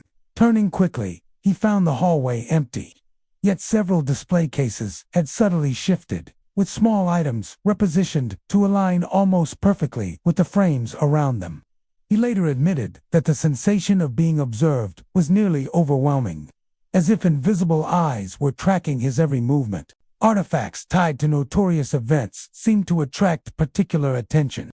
A display containing relics from infamous crimes and scandals in Dallas history often shows the most consistent signs of movement. Documents that had been carefully positioned are sometimes found shifted or slightly bent. Photographs tilt as if nudged, and small objects appear rearranged with precise attention. Some staff believe these subtle movements may represent residual echoes of the individuals connected to these events, memories or energies that remain imprinted on the objects themselves. In addition to shifting objects, the museum occasionally produces other eerie phenomena. Visitors have reported hearing whispering voices in empty rooms, soft footsteps following them down the hall, and the sensation of a presence standing nearby without anyone visible. These experiences are never aggressive or threatening.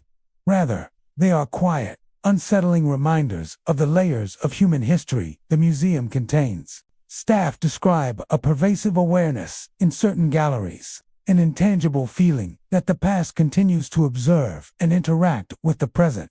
Paranormal enthusiasts who have studied the old Red Museum suggest that multiple spirits may inhabit the building. Early settlers, courthouse employees, and perhaps individuals connected to the notorious events preserved within the exhibits. During overnight investigations, investigators have reported temperature fluctuations, unexplained shadows, and faint voices captured on audio recorders.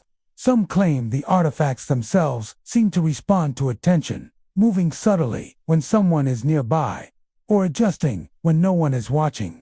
Despite the unexplained activity, the museum remains a center for education, culture, and community engagement. Staff approach these phenomena with a mixture of respect and curiosity, often documenting the occurrences without fear, understanding that the building is a living archive of Dallas' past. Tours continue daily, with guides sometimes sharing stories of the subtle, mysterious movements as part of the museum's character, allowing visitors to appreciate the history and perhaps feel a direct connection to it. At the close of each day, when the museum is empty and the lights are dimmed, the old red museum seems to exhale, carrying the lingering presence of its past occupants. Chairs slowly return to their original positions, display cases settle, and a hushed quiet blankets the hallways.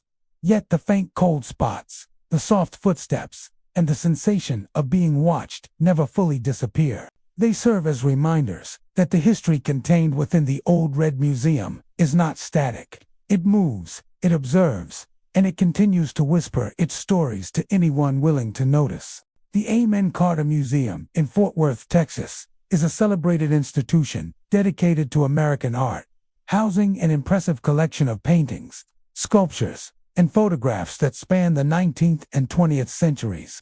Visitors come to experience masterpieces by artists such as Frederick Remington, Charles M. Russell, and Georgia O'Keeffe, drawn not only to the works themselves, but also to the museum's elegant architecture and serene galleries. Yet alongside its cultural significance, the museum has developed a quiet reputation for the unexplained.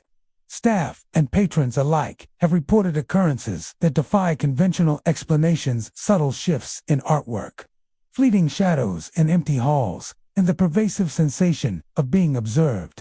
Reports of odd activity first emerged from staff tasked with arranging and maintaining the galleries. Several curators noticed that paintings occasionally appeared slightly misaligned, even when security measures, alarms, and cameras confirmed that no one had entered the rooms after hours. A landscape painting by Charles M. Russell, for instance, was once found angled slightly differently on the wall, catching the soft gallery lighting at an unusual angle. Though the change was minimal, those familiar with the installation immediately recognized the shift. Attempts to secure the frames more tightly proved futile. The adjustments would occur again overnight. One evening, a gallery attendant named Laura was making her rounds in the museum's quieter sections. The large, open spaces of the American West galleries were dimly lit, the soft hum of air conditioning filling the silence. As she walked past a series of Remington paintings, she noticed shadows flickering across the wall shapes that seemed to move independently of the lighting and her own movement. Glancing around, she found no one else present, yet the feeling of being watched pressed down on her. At the same time, she observed that one of the frames appeared slightly tilted, though it had been perfectly aligned when she entered the room. Laura later recounted that the experience left her unsettled, but intrigued, prompting her to pay closer attention during subsequent shifts. The subtle movements of paintings are not the only phenomena reported. Curators have occasionally found sculptures or small display items shifted from their original placement. A bronze cowboy statue, for example, was discovered facing a different direction than intended, while a set of photographs in an adjacent gallery seemed to have been realigned in precise increments. Staff described these changes as deliberate rather than chaotic, almost as if an invisible presence is adjusting the artworks to achieve a certain order. Visitors have shared similar experiences. A couple touring the museum late in the afternoon reported sensing faint movements at the corner of their vision, catching glimpses of figures that disappeared when they turned to look. Another guest, studying a gallery of Western landscapes, felt a sudden chill and noticed a shadow pass across the floor, as though someone had walked silently behind her. While initially skeptical, she found that multiple visitors on subsequent tours reported comparable sensations, suggesting a pattern of activity within the otherwise quiet galleries. Even in the museum's modern sections, where contemporary American art is displayed, unexplained occurrences have been noted. Employees describe the faint sound of footsteps echoing along polished floors, soft whispers that vanish when investigated, and temperature fluctuations that seem concentrated near particular paintings. In one instance, a guard reported hearing what sounded like murmured conversation in an empty gallery, coinciding with the subtle tilting of a framed photograph on the wall. Such experiences are never threatening. Rather, they carry a quiet, disconcerting energy, leaving staff and visitors with a sense of presence lingering just beyond perception. Paranormal researchers who have investigated the Amon Carter Museum suggest that the activity may be tied to the deep history embedded in the artworks themselves. Many of the paintings and sculptures depict the lives, struggles, and triumphs of Americans from past centuries, from cowboys and pioneers to artists capturing moments of cultural significance. The energy of these lives may have left residual impressions within the galleries. The slight movements of frames and objects could represent subtle echoes of attention or observation, a way for the past to communicate with those who now wander the halls. Curators and security staff have adapted to these occurrences with a combination of respect and caution. They routinely document misaligned frames, repositioned sculptures, and other anomalies, noting the time, location, and any unusual sensations experienced during their shifts. While some dismiss the activity as quirks of the building or environmental factors, others embrace it as part of the museum's living history. Tours sometimes include anecdotes of these subtle hauntings, allowing visitors to appreciate not only the artwork, but also the mysterious dimension that seems to inhabit the museum after hours. The architectural design of the Amon Carter Museum may contribute to the phenomenon. Its expansive galleries, high ceilings, and carefully controlled lighting create spaces that both inspire and amplify perception. Echoes travel easily, shadows fall at unusual angles, and the subtle play of light can make stationary objects appear to shift. Yet the consistent reports of paintings being misaligned, frames tilting, and shadows passing in empty halls suggest that there is more at work than mere optical illusions. At closing time, when the museum is empty and the last visitors have departed, the galleries take on a different character. Paintings are subtly realigned, shadows linger along the corners, and a quiet hum of presence seems to resonate through the walls. The Amon Carter Museum, while a sanctuary for art and history, is also a place where the past has not entirely departed.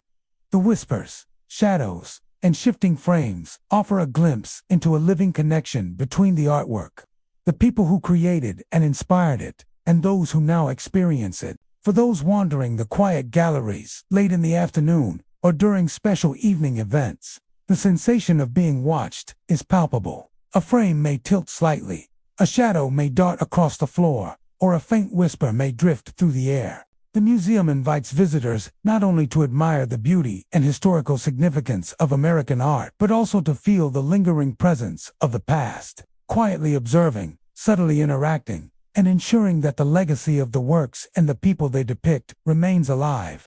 The Houston Museum of Natural Science is one of Texas' most renowned institutions, drawing visitors from across the state and beyond to explore its vast collections of minerals, fossils, and ancient artifacts. From towering dinosaur skeletons to intricately displayed gemstones and cultural relics, the museum offers a rich glimpse into both natural history and human achievement. Yet amid the educational wonders lies an enduring mystery.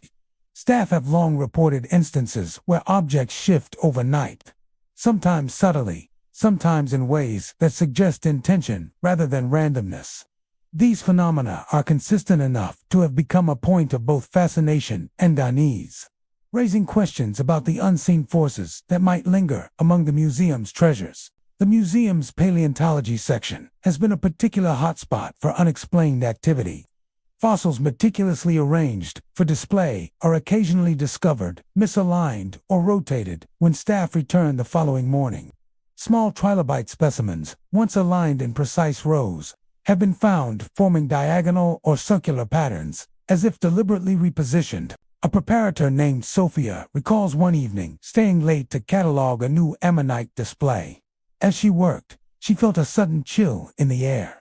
When she looked back at the fossils she had just aligned, they were subtly shifted, forming angles she had not created. She later recounted a sensation of being watched, though the hall was completely empty. The museum's mineral and gemstone galleries have also exhibited strange occurrences. Gems that once sparkled at fixed angles have occasionally rotated, catching the light differently by the next morning. Curators have observed slight tilts in mounted specimens and the rearrangement of small display pieces. Changes to attribute to vibrations or human interference. Some visitors report noticing these subtle shifts firsthand, often accompanied by an unshakable feeling that someone or something is observing them. A guest studying a collection of opals mentioned seeing tiny movements at the edges of her vision, then turning quickly to find no one present. Artifacts from ancient civilizations are not immune to these disturbances. Ceremonial objects, pottery, and weapons sometimes appear repositioned overnight. A row of pre-Columbian figurines, for instance, was once found arranged in a semicircle, facing inward, a formation not set by museum staff. Other cultural items have been discovered, rotated, or slightly shifted on their shelves, suggesting deliberate interaction. Visitors and employees alike have occasionally reported hearing soft whispers or faint footsteps near these displays when no one else is present, adding to the sense that the objects themselves may carry echoes of the past. Temperature anomalies further enhance the museum's eerie reputation. Staff frequently report sudden cold spots, particularly in older galleries or near long-standing exhibits. A security guard named Marcus once patrolled the Egyptian gallery late at night and felt the air drop dramatically around him. Shadows seemed to stretch and flicker across the floor, and when he glanced back at a case of statues, several were misaligned. The sensation of being watched was intense, and though the hallways remained empty, the objects seemed to react to his presence, subtly repositioning themselves as he approached. Paranormal researchers who have investigated the museum suggest that these phenomena may be linked to the energy embedded in the objects themselves. Fossils, minerals, and cultural artifacts carry not only historical significance but also the weight of lives and events that preceded their display.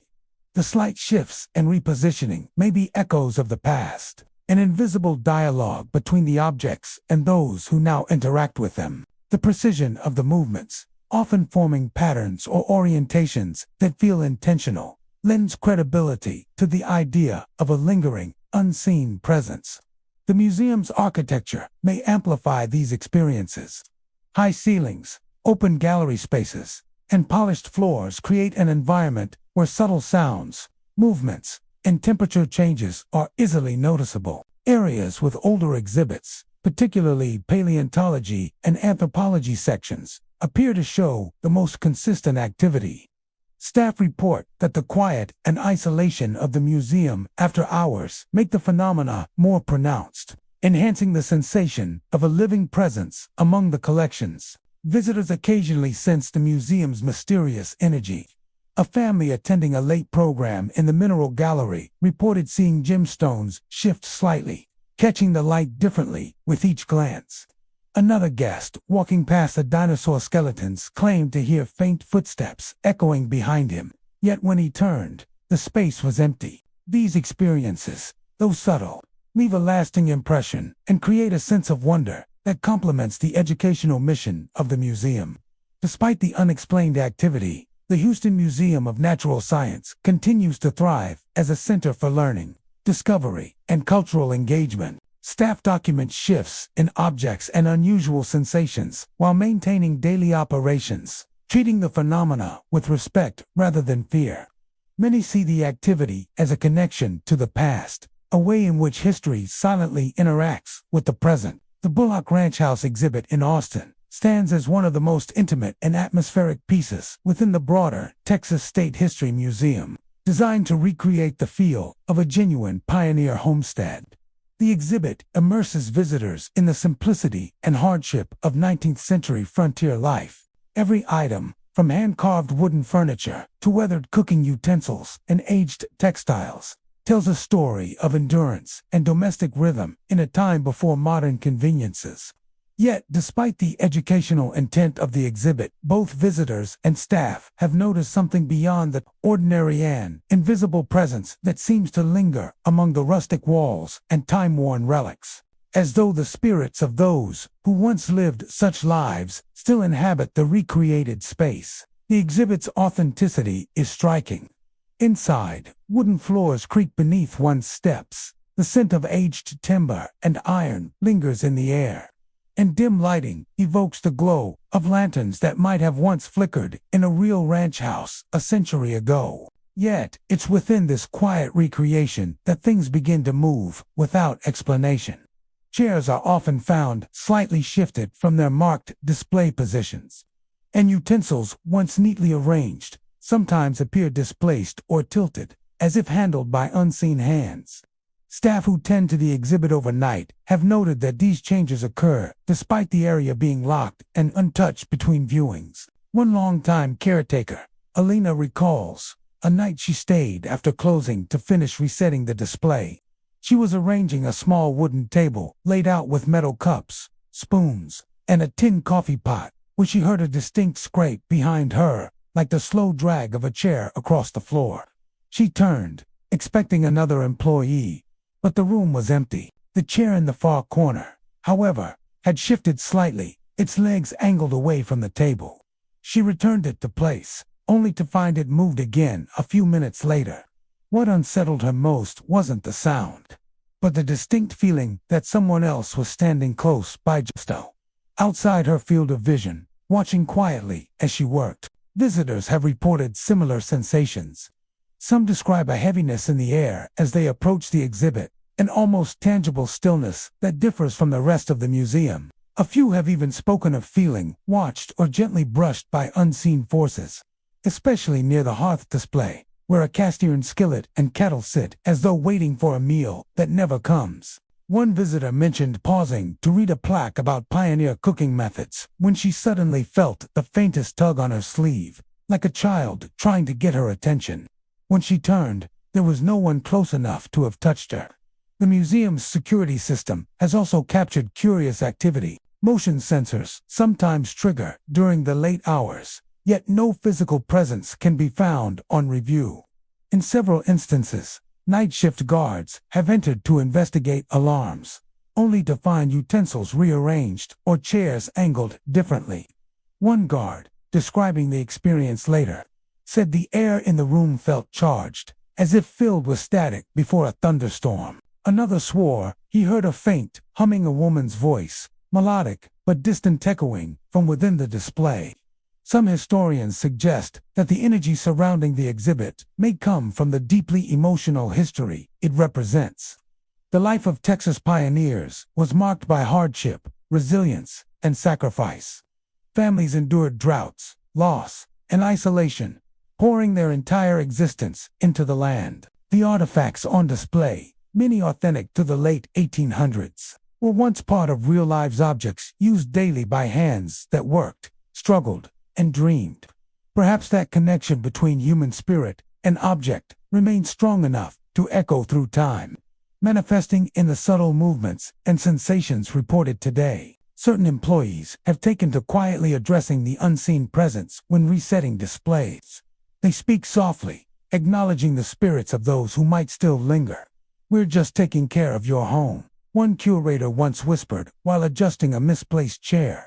Strangely, after that, the disturbances in that section lessened for several weeks. Others leave small tokens, a sprig of lavender, a folded cloth, as gestures of respect, honoring the pioneer souls the exhibit portrays. The most unnerving reports, however, come from after hours. When the museum is closed and silent, the creaks of the old floorboards grow louder, more deliberate. Staff on cleaning duty have heard what sound like slow, pacing footsteps moving from the doorway to the center of the exhibit, stopping just before the table. Some describe a sudden chill that settles in the air when the steps cease, followed by an uncanny silence that feels almost alive. There have been nights when the faint scent of smoke, like a wood-burning stove, fills the air briefly, vanishing as quickly as it comes. Even skeptics admit that the Bullock Ranch House seems to possess an energy distinct from other museum installations. Unlike ancient artifacts or distant relics, this exhibit represents lives not so far removed from the present-day ordinary families who built, cooked, and loved within walls much like these. The possibility that their memories or emotions might still inhabit the replica has fascinated researchers of the paranormal. Some speculate that the exhibit's reconstruction using original period materials, wood beams, furnishings, and tools salvaged from actual 19th century homes may have carried residual energy into the museum space. Despite the unease, most who encounter the phenomena describe the presence as peaceful rather than malevolent. The movements, sounds, and sensations seem more like gestures of curiosity or nostalgia spirits revisiting the comfort of their old domestic routines. It is as though they recognize the care with which their world has been preserved and quietly participate in maintaining it, rearranging the environment to match their memory of home. The Brian Coleman House Museum in Tyler, Texas, is one of those quiet southern landmarks that seems to hum with memory.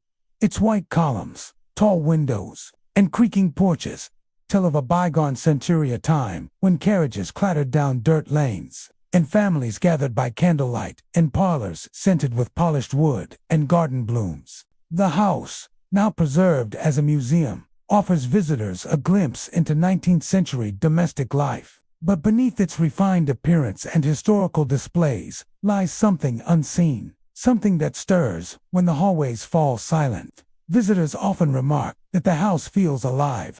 The moment you cross its threshold, the air shifts slightly cooler, slightly heavier. The rooms are furnished with period pieces, mahogany tables, embroidered chairs, and glass front cabinets filled with porcelain tea sets and trinkets from another age. Yet these objects seem more than inanimate decor. Staff and guests alike have witnessed them shift or sway, as if responding to invisible hands. Doors open slowly, hinges sighing, and then close with gentle precision, as though guided by unseen residents still following the rituals of their former lives. The activity is most frequently reported in the rooms dedicated to 19th century domestic displays. In the front parlor, a grand piano sits proudly beneath a gilt-framed mirror. On certain afternoons, staff members swear they've heard faint notes drifting from its keys, soft, deliberate, and undeniably human. No player, of course, is ever found.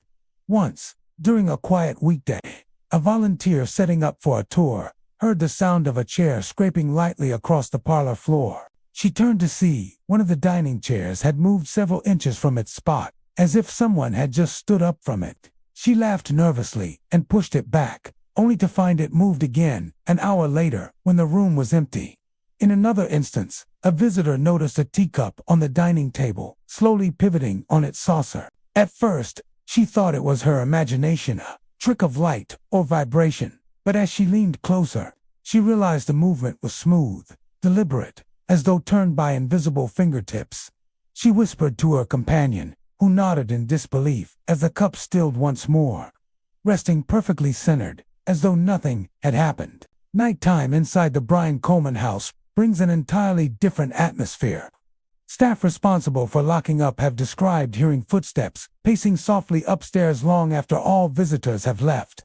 The old stairway, roped off for safety, occasionally creaks as though bearing the weight of unseen travelers. One security worker recalled that as he made his final sweep through the home, he heard a door upstairs swing shut.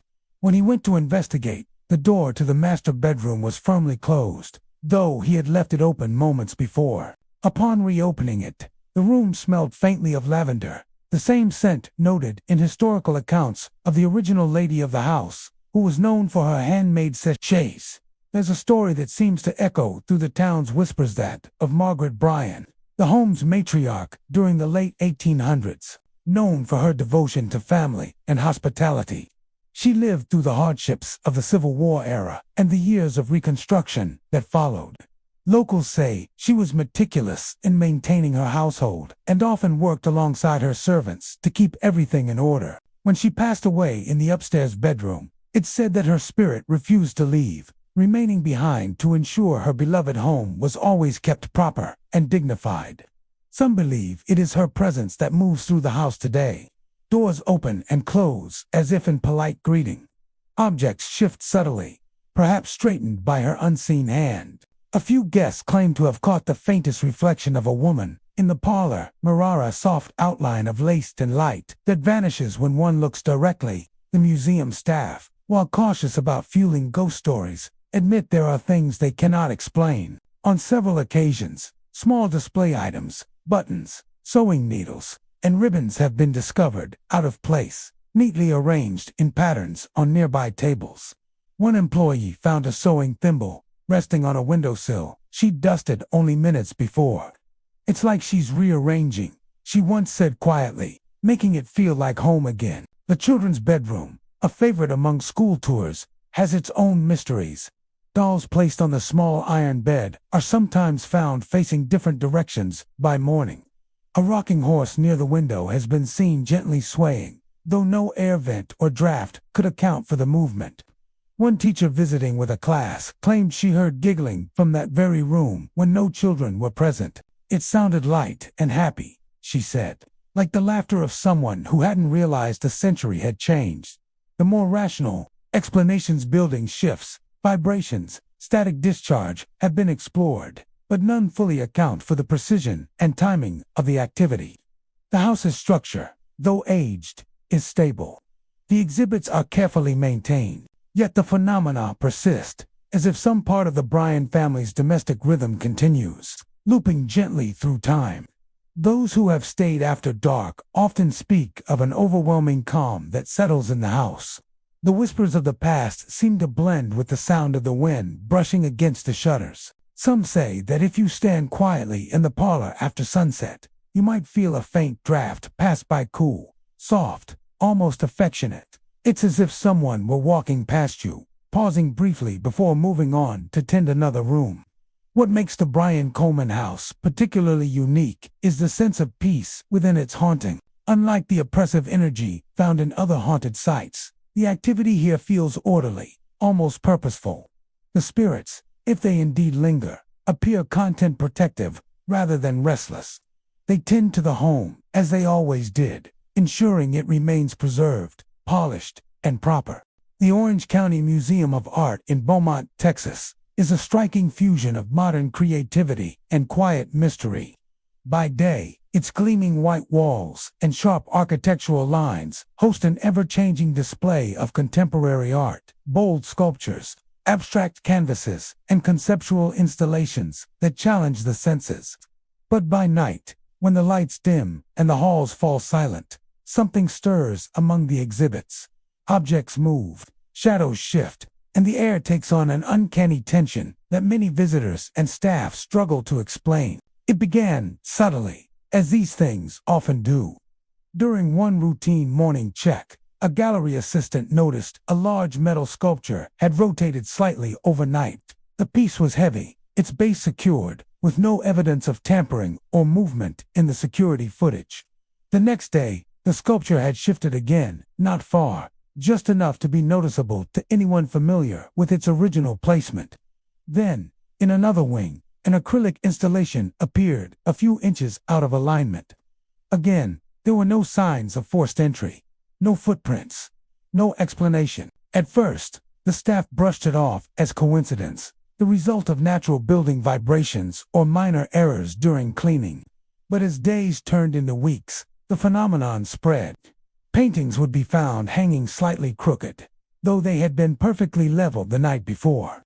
Sculptural pieces, particularly those depicting human or abstract faces, seemed to turn imperceptibly, as if watching the movement of visitors who passed through the gallery. Security guards who patrolled the museum after hours began to share their own unsettling accounts. One described hearing soft footsteps echoing through Gallery B, where an exhibition on urban isolation featured metallic silhouettes. The sound grew louder as he approached, only to vanish the moment he entered the room. Another night, while performing a final walkthrough, a guard reported catching a fleeting glimpse of a dark shadow reflected in the glass case of a neon light installation.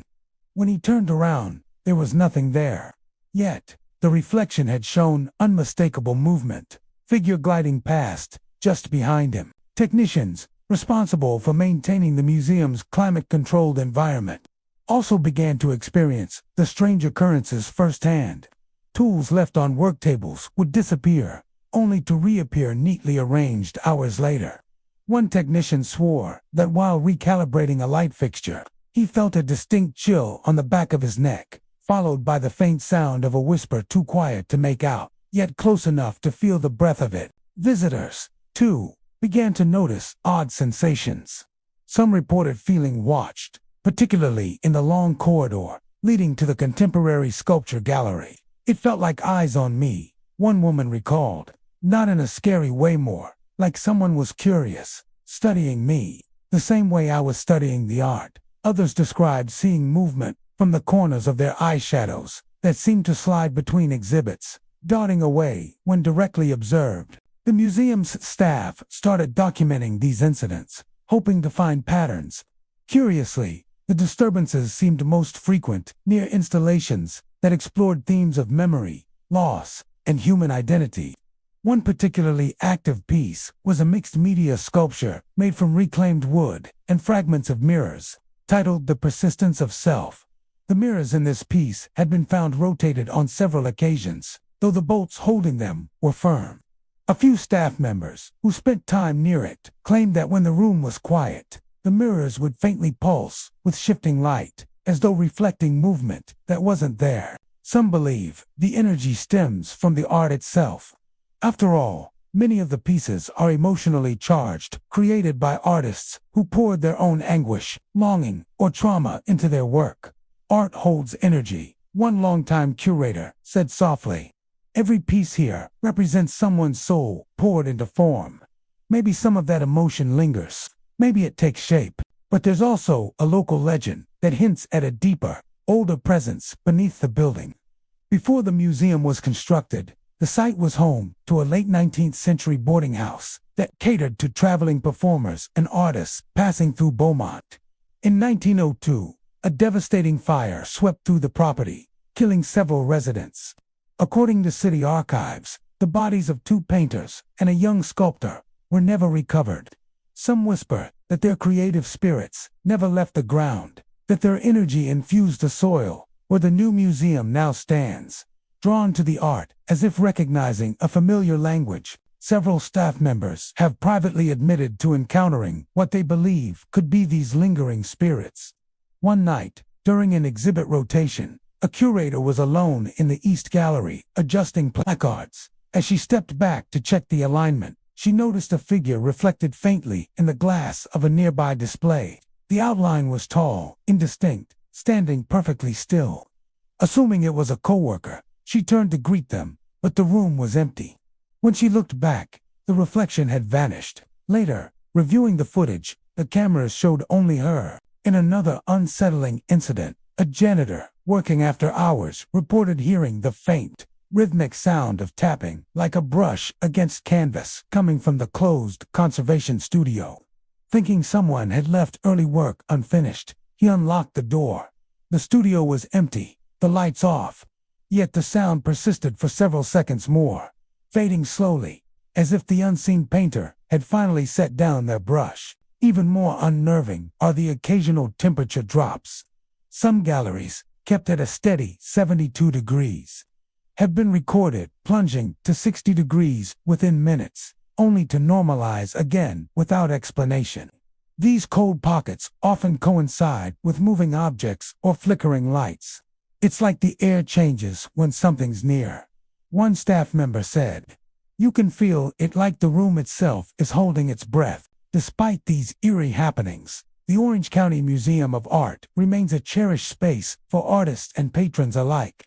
Its beauty is undeniable, sunlight pouring through wide glass panes by day, turning the art into a play of color and shadow. But when night falls and the final echoes of footsteps fade away, the museum seems to transform. The silence deepens, the shadows stretch, and the art itself feels aware. Some who've experienced the phenomena believe the spirits mean no harm. Perhaps they are drawn to the energy of creation, the emotions etched into paint and stone. Others wonder if these restless presences are the former artists themselves, wandering through galleries filled with the same passion that once drove them in life.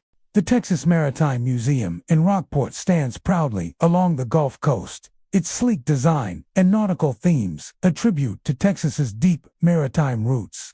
By day, it's a place of education and fascination where visitors trace the stories of brave seafarers, oilmen, and fishermen who shaped the region's history. The exhibits glisten beneath well-placed lights, displaying intricate ship models, navigational instruments, and relics pulled from the depths of the Gulf. But when the sun sinks beneath the horizon, and the last footsteps fade from the museum halls, the stillness gives way to something stranger.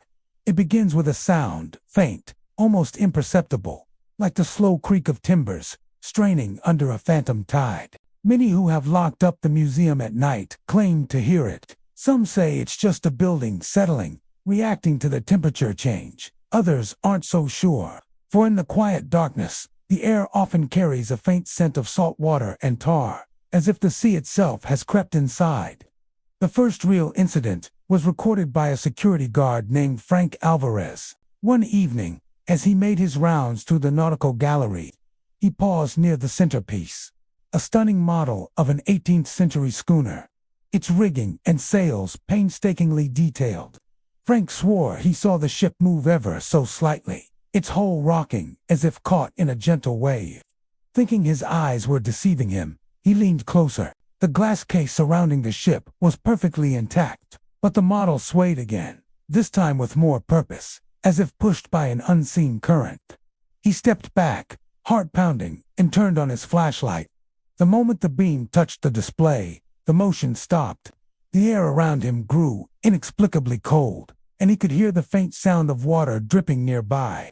Yet there was no leak, no puddle, nothing out of place. When he reported the experience the next morning, his supervisor laughed it off. But within a week, other staff members began noticing similar anomalies. In one of the upper galleries, dedicated to the history of Gulf Coast shipwrecks, curators found several display items: displaced brass compasses turned upside down, coiled ropes unfurled, and a small sextant moved several feet from its original position. Security footage showed nothing unusual. The objects simply seemed to shift between one frame and the next. Then came the whispers. Visitors began reporting faint murmurs, soft and indistinct, echoing through the shipbuilding section. Some described hearing the rhythmic creak of wood, like a hull adjusting to the swell of unseen waves. Others said they caught whiffs of sea brine and oil, even though the museum's climate systems are tightly controlled. A historian who worked closely with the exhibits recalled one night when she stayed late to catalog documents. The building was empty, and the silence was profound. As she worked near an exhibit on 19th century sailors, she heard footsteps approaching from behind, steady, deliberate. She looked up, expecting a security guard, but no one was there. The sound continued, circling the room, slow and methodical, before fading toward the exit. When she glanced at the reflection in the glass display, she swore she saw the faint outline of a man in a long coat, his head bowed, walking toward the model ships before vanishing entirely. The Maritime Collection holds relics recovered from actual wrecks off the Texas coast anchors crusted with salt, brass fittings tarnished by decades underwater, and even personal effects once belonging to sailors lost at sea. Some paranormal investigators who visited the museum believe these items could be the source of the hauntings. Objects that have been through tragedy sometimes hold on to energy, one investigator remarked. It's not the items themselves, it's the emotion tied to them, the fear, the loss, the final moments. One particular artifact has drawn considerable attention. A weathered ship, S-bell salvaged from a 19th century wreck. The bell, cracked but still intact, is said to ring faintly on calm nights when no one is near it. Several staff members claim to have heard it, a soft, mournful chime echoing through the gallery long after closing. When checked, the bell is always still, its clapper unmoving, yet the sound lingers, as if vibrating through the very walls. Another eerie occurrence often noted by visitors involves the large wall mural of a storm-tossed sea. The painting is breathtaking, depicting waves crashing against the hull of a ship in peril. But on certain evenings, under the museum's dim lighting, People have reported seeing subtle movement within the waves, as if the water itself stirs. One child, visiting with his family, pointed to the mural and whispered, "The men are calling for help." When his parents looked, they saw nothing but brushstrokes frozen in time. Even more unsettling are the reports of faint splashes echoing through the corridors, especially near the exhibit on offshore oil exploration. Some have described it as the sound of oars dipping into water, others as something heavier, like a body falling into the sea.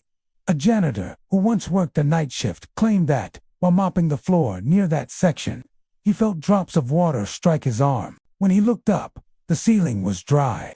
Moments later, a cold breeze swept through the hall, carrying with it the distinct scent of salt water. The museum's curators, pragmatic by nature, have tried to rationalize these events. Vibrations from nearby construction, air pressure shifts, structural creaks. But explanations fall short when it comes to the recurring reports of moving objects. Display cases found unlocked when they were sealed, model ships angled in new directions, maritime maps slightly rearranged as though someone had been studying them in the night. One of the most chilling encounters occurred during a coastal storm. Lightning illuminated the museum in brief, white flashes. A small team stayed overnight to protect the exhibits from potential leaks. Around 2 a.m., one of them heard the unmistakable sound of wood scraping across the floor. When they entered the maritime wing, they found one of the ship models displaced several inches from its mount, and on the glass nearby, faint wet handprints. Local legends suggest that some of the museum's artifacts may be linked to sailors who never made it home. The Gulf of Mexico has claimed thousands of ships over the centuries, and the waters near Rockport are littered with wreckage. It's said that spirits of those lost at sea are drawn to reminders of their former lives to the ships, the charts, the bells. Perhaps they find comfort in seeing the tools of their trade preserved and honored. Or perhaps they're trying to reclaim what was once theirs. The Bullock Photography Collection in Austin is a quiet, reverent place, one that celebrates the evolution of photography through time. Within its carefully lit rooms, visitors are surrounded by vintage cameras, daguerreotypes, black and white portraits, and rare glass plate negatives that capture the spirit of Texas from the 19th and early 20th centuries. It's a sanctuary of memory, where each photograph preserves a frozen moment in history. Yet, as some curators have quietly admitted, not all those moments remain still. After hours, when the last guests have left and the hum of daytime activity fades, something uncanny begins to stir within the collection. It starts, subtly, a faint click, like the sound of an old camera shutter snapping in the dark. The security guards, accustomed to the museum's stillness, often brush it off as the sound of settling equipment or distant HVAC shifts. But for those who have stayed long enough in the quiet halls, the explanation never feels quite enough. One of the earliest reports came from a night custodian named Harold Dean.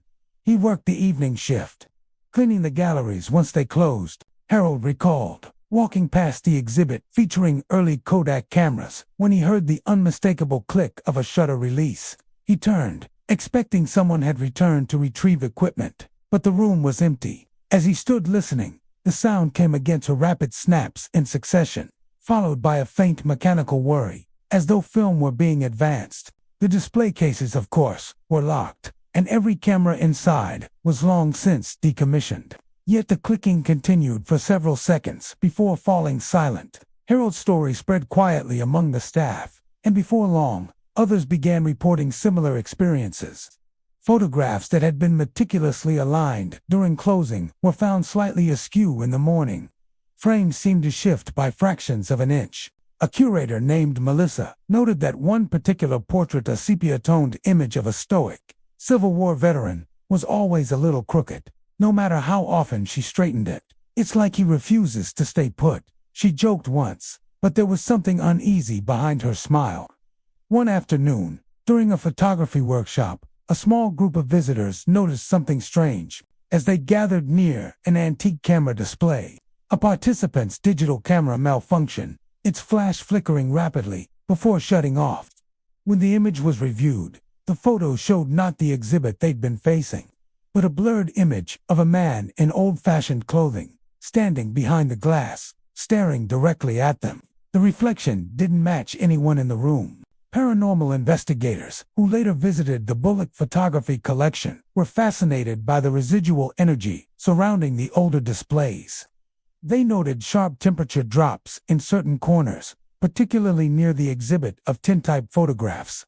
These early images, created by exposing a thin sheet of iron coated with lacquer, often captured people just before or after death, a practice not uncommon in the Victorian era. The investigators suggested that some of these photographs might carry more than just visual memory. They might hold the emotional resonance of the subjects themselves. A staff archivist, who spent months cataloging images for digital preservation, reported one of the most chilling encounters. Late one evening, as she scanned an image from the 1880s, a family portrait taken in San Antonio, she noticed movement in the frame. The photograph, though static, seemed to ripple slightly on her screen. She blinked, thinking it was fatigue or a glitch, but as she leaned closer, she swore she saw the faintest motion in the eyes of the subjects, like a blink caught between frames. Startled, she closed the file. When she reopened it, moments later, everything was still. Yet for weeks afterward, she avoided that section of the archive, insisting the photo wasn't finished looking at her. Visitors sometimes report feeling watched as they move through the dimly lit rooms. The sensation is strongest near the display of self-portraits from early Texas photographers. The glass reflects not only the visitors' faces, but something else, an afterimage that lingers a fraction too long. One man described seeing himself in the reflection, only to notice that his mirrored double wasn't matching his movements. It turned its head slightly slower, as though delayed, then faded away completely. The museum's security footage has occasionally caught odd anomalies. In one recording, a camera mounted above the main gallery showed a series of faint flashes at 2:14 a.m., though no lights were scheduled and no motion sensors were triggered. Another clip captured the subtle movement of a framed photograph. It seemed to tilt forward, pause, and then return to its original angle, as if someone invisible were inspecting it. Perhaps the most unsettling story comes from an intern who was tasked with cleaning and photographing each camera for an online archive. As she worked late into the night, she decided to test a shutter on one of the vintage cameras, a large, wooden box camera from the early 1900s. It shouldn't have functioned. The inner mechanism had long since corroded. Yet when she gently pressed the lever, the shutter clicked smoothly. Startled but curious, she peered through the lens, and for an instant, she thought she saw movement within the glass, a dim outline of a man standing just behind her shoulder. She turned around quickly, but no one was there. When she looked back into the lens, the faint image was gone. Those who believe in the paranormal argue that photography, especially old photography, acts as a bridge between worlds. Every captured image is, in essence, a record of light, of time. Some suggest that when emotion, death, or tragedy intertwines with that moment of capture, the photograph becomes more than an image. It becomes a vessel of energy. If that's true, then the Bullock collection may be filled with countless echoes of the past, each one whispering through its glass and film. One recurring sound haunts the museum, most of all, the faint, rhythmic clicking of shutters when no one is present. Sometimes it happens during thunderstorms, when flashes of lightning illuminates the dark galleries. Other times, it occurs in complete silence, echoing faintly from exhibit to exhibit, like a series of invisible photographs being taken in the dark. Staff have tried isolating the cause, checking motion sensors, inspecting wiring, even tightening the display cases, but the phenomenon continues. The old jail museum in Goliad, Texas, stands as a weathered monument to law and punishment from another age. Built in the late 1800s, its thick limestone walls once confined outlaws, rustlers, and murderers who tested the limits of frontier justice. Today, it serves as a museum, preserving relics of Texas history, keys, shackles, uniforms, and the haunting memory of those who never walked out its iron-barred doors. But for all its educational purpose, the old building still hums with something unseen, a presence that refuses to be forgotten. The first thing visitors notice when they step inside is the temperature. Even in the blazing heat of a South Texas summer, The air within the old jail remains unnaturally cool. The thick stone absorbs the day's warmth but never quite releases it, leaving a heavy, almost suffocating chill that seems to settle deep into the skin. Tour guides often joke about it at first, saying the chill gives the place its authentic atmosphere. But those who've worked there long enough don't laugh much anymore. The stories began almost as soon as the jail was converted into a museum. At first, the staff dismissed them. Creaks, echoes, and drafts are common in old buildings, but small oddities soon grew harder to ignore. Heavy metal keys that hung on display racks were found scattered across the floor in the mornings. Handcuffs, meticulously arranged inside glass cases, would be discovered open or reattached in strange positions. Even the large, iron cell doors, long since bolted to prevent movement, would sometimes be found slightly ajar, as though someone had tried to test them in the night. A custodian named Alan was one of the first to experience something that defied explanation. One evening, while locking up, he heard the distinct jingle of keys echoing through the main hallway. Thinking a coworker was still inside, he called out, but no one answered. The jingling continued, followed by the unmistakable metallic clank of a cell door closing. When he checked, every door was shut and locked. The keys on the hooks hadn't moved. Yet, from the upper floor, came a slow, dragging sound like chains being pulled across the concrete floor. Alan left the building without finishing his rounds that night. As word spread, visitors began sharing their own encounters. A family touring the second floor reported hearing muffled voices in one of the empty cells, low and indistinct, as if two men were arguing in hushed tones. When the father leaned in closer to listen, the conversation abruptly stopped. Moments later, the heavy scent of cigar smoke filled the air. Though no one in the group smoked, and the museum strictly prohibited it, another visitor, a photographer documenting historical sites across Texas, spent a day taking pictures inside the old jail. When reviewing his shots later that night, he found something chilling. In several frames, faint translucent figures appeared behind the bars, shadowy outlines of men in old-fashioned clothing. Some looking directly at the camera. The museum's director, a pragmatic historian named Margaret, initially dismissed these claims as overactive imagination. But one evening, while staying late to inventory exhibits, she heard footsteps moving above her, slow, deliberate, heavy boots on wood. She assumed it was maintenance staff and called out, but the footsteps paused. Then, they started again, crossing the length of the floor, descending the staircase just outside her office. When she went to check, no one was there. The doors were locked, and she was alone. After that night, she began locking her office door whenever she worked late, though she never could explain why that made her feel safer. Local lore suggests that some of the jail's former inmates never truly left. One story tells of a prisoner named Roy Baxter, a horse thief accused of killing a deputy during his escape attempt. He was captured, beaten, and died in his cell awaiting trial. Visitors claim that Roy's cell, located on the east side of the building, is the most active part of the museum. Some feel a sudden drop in temperature as they approach it, while others have reported seeing a faint shadow pacing behind the bars when no one else is inside. In one documented incident, a paranormal research team set up cameras and audio recorders in the jail overnight. Around midnight, one of the recorders picked up what sounded like rhythmic tapping, followed by a gruff male voice saying, "Let me out." The investigators confirmed that all doors were sealed and no staff were present in that area at the time. Another device captured the metallic sound of keys jingling, though none of the team members were carrying any.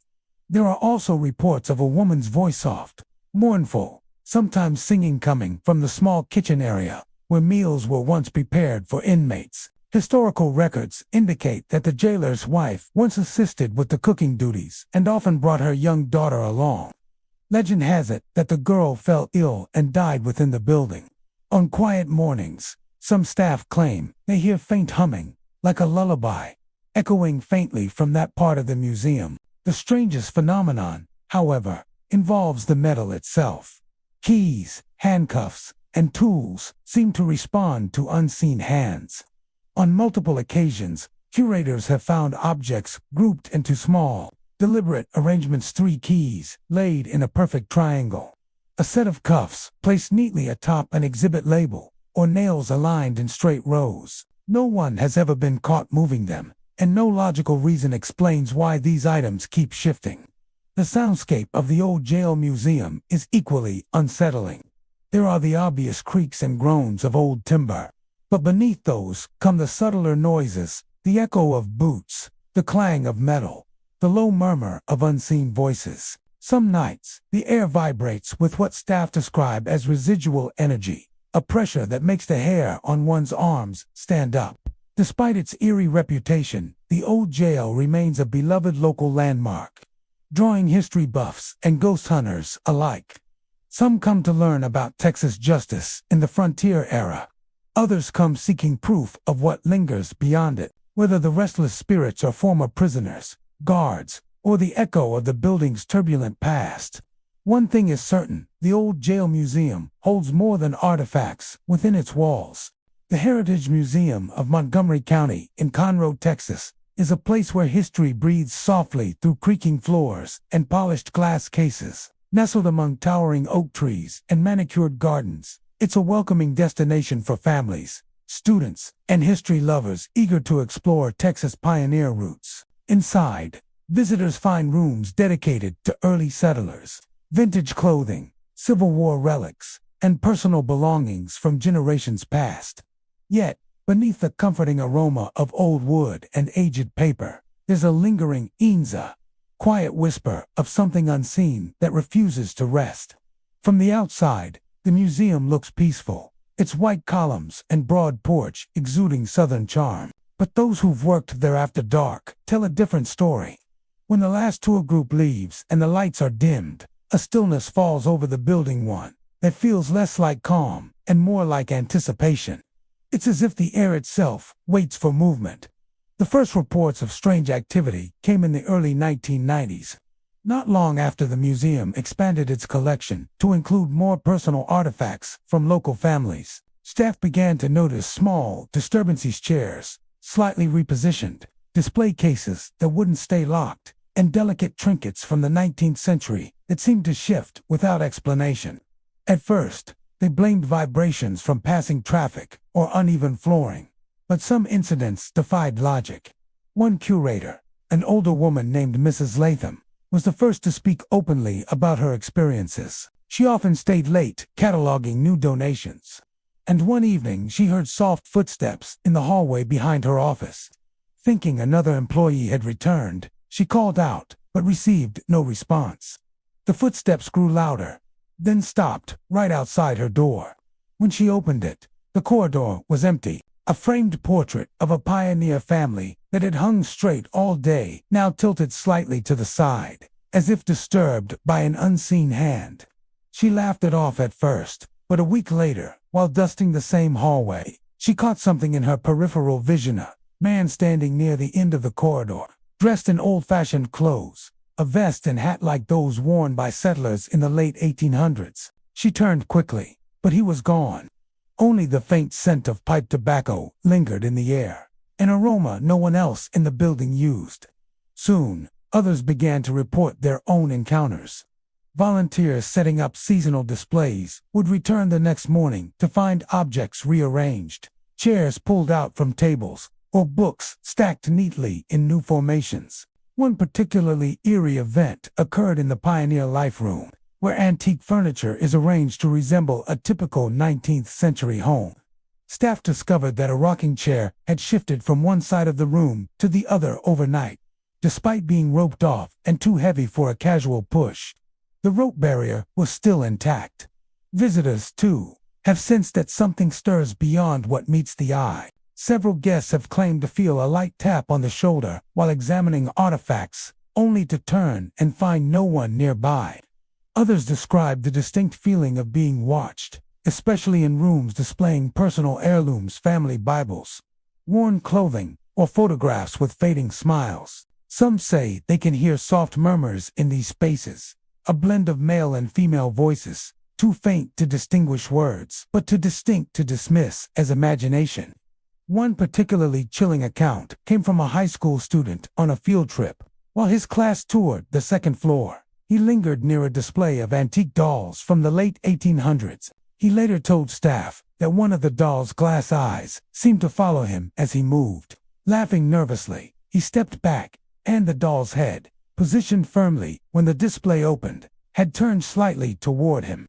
The guide checked the case afterward and found no way for it to move on its own.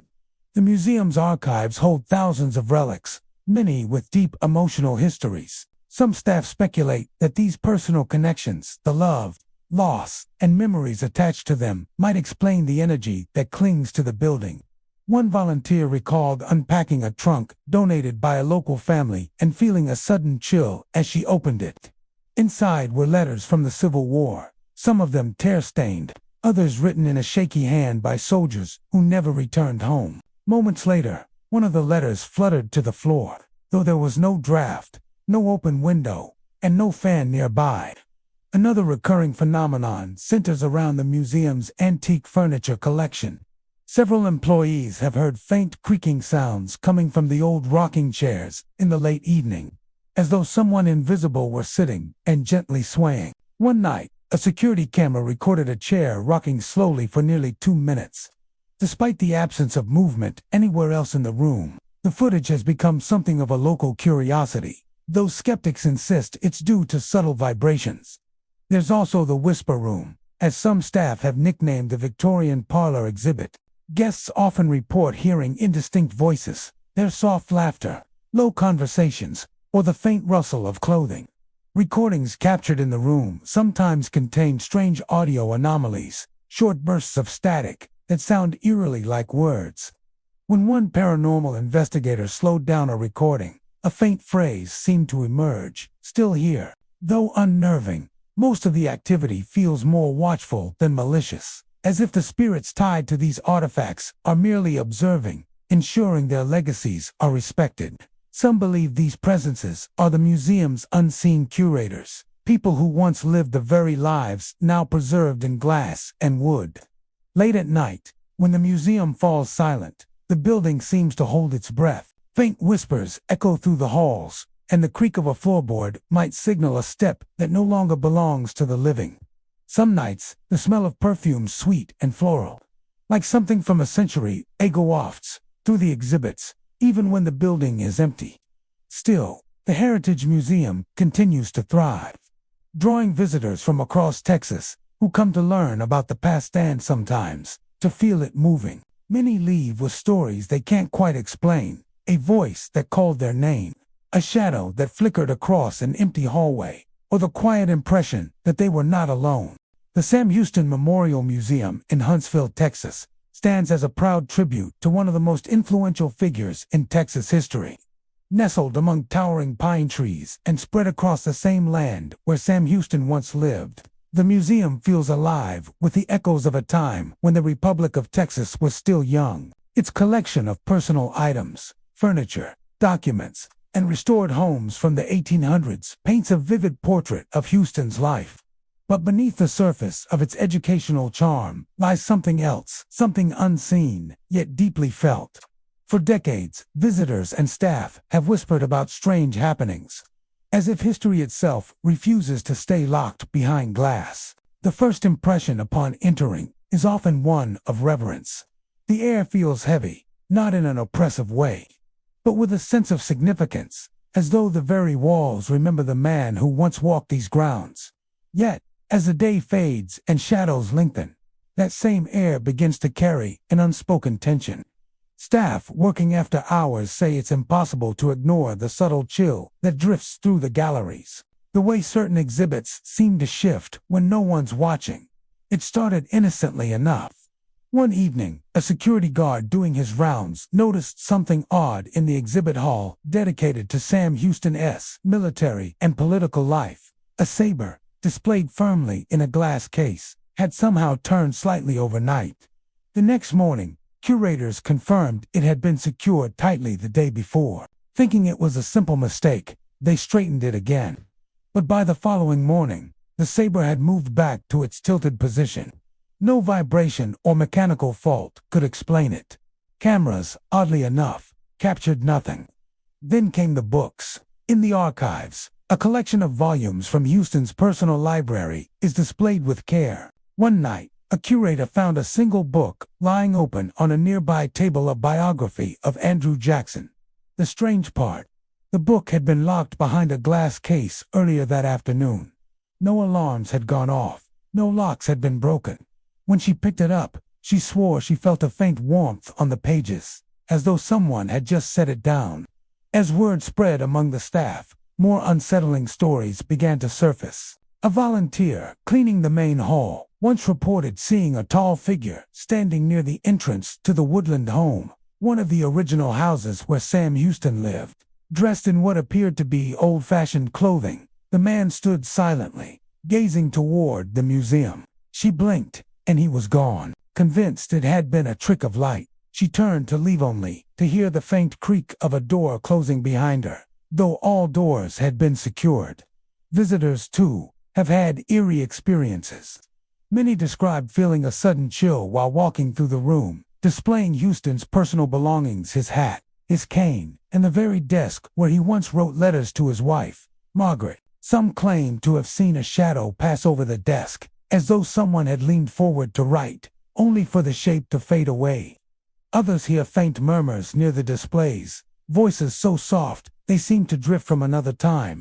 One of the most common reports involves fleeting apparitions, figures dressed in 19th century attire, appearing momentarily before vanishing. A man in a long coat has been spotted walking along the wooden path that connects the museum buildings, sometimes accompanied by what witnesses describe as an air of authority.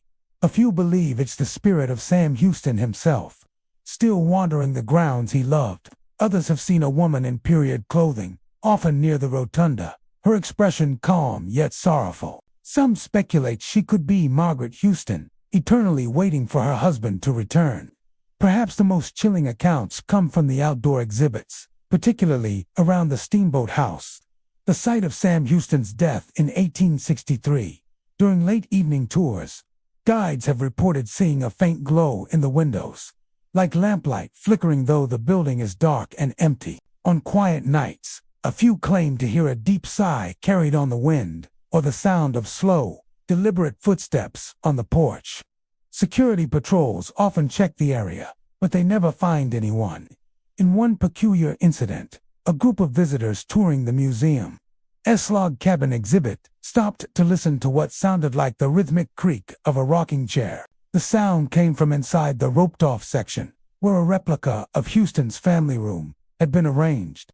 When the group looked closer, they saw the chair indeed moving gently, back and forth, though no air current could have caused it. The guide quickly ended the tour, visibly shaken. Technicians and historians have tried to explain these disturbances through logical means, temperature changes, air pressure differences, or the effects of building vibrations, but the phenomena persist.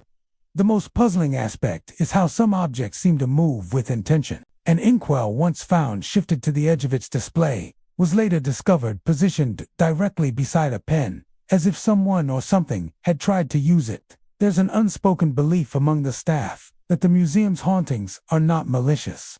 Instead, they feel like remnants of a powerful legacy, fragments of memory replaying in an endless loop. Some think that Sam Houston's indomitable spirit, his passion, his leadership, his turbulent life, left an imprint so strong that it refuses to fade.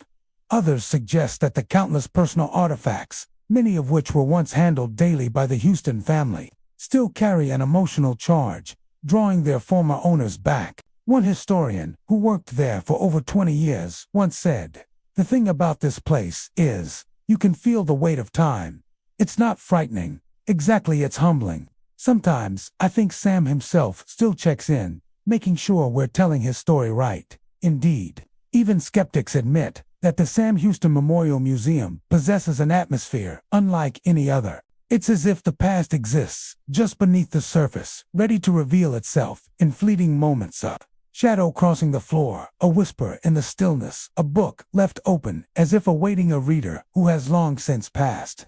The San Jacinto Museum of History in La Porte, Texas, stands proudly beneath the towering San Jacinto Monumenta gleaming obelisk, that commemorates one of the most decisive battles in Texas history. The museum's halls, filled with relics from the fight for independence, tell stories of courage, sacrifice, and destiny. Yet, as many visitors and staff have come to believe, the museum holds more than just physical remnants of the past. It holds its spirits as well.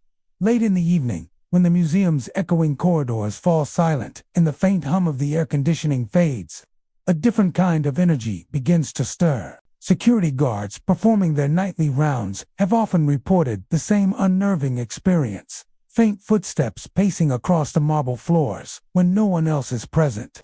Sometimes, the sounds stop abruptly, as if the unseen walker realizes it's being followed. The museum's Texas Independence exhibits, which house muskets, sabers, letters, and personal effects from the soldiers who fought at the Battle of San Jacinto, are said to be especially active.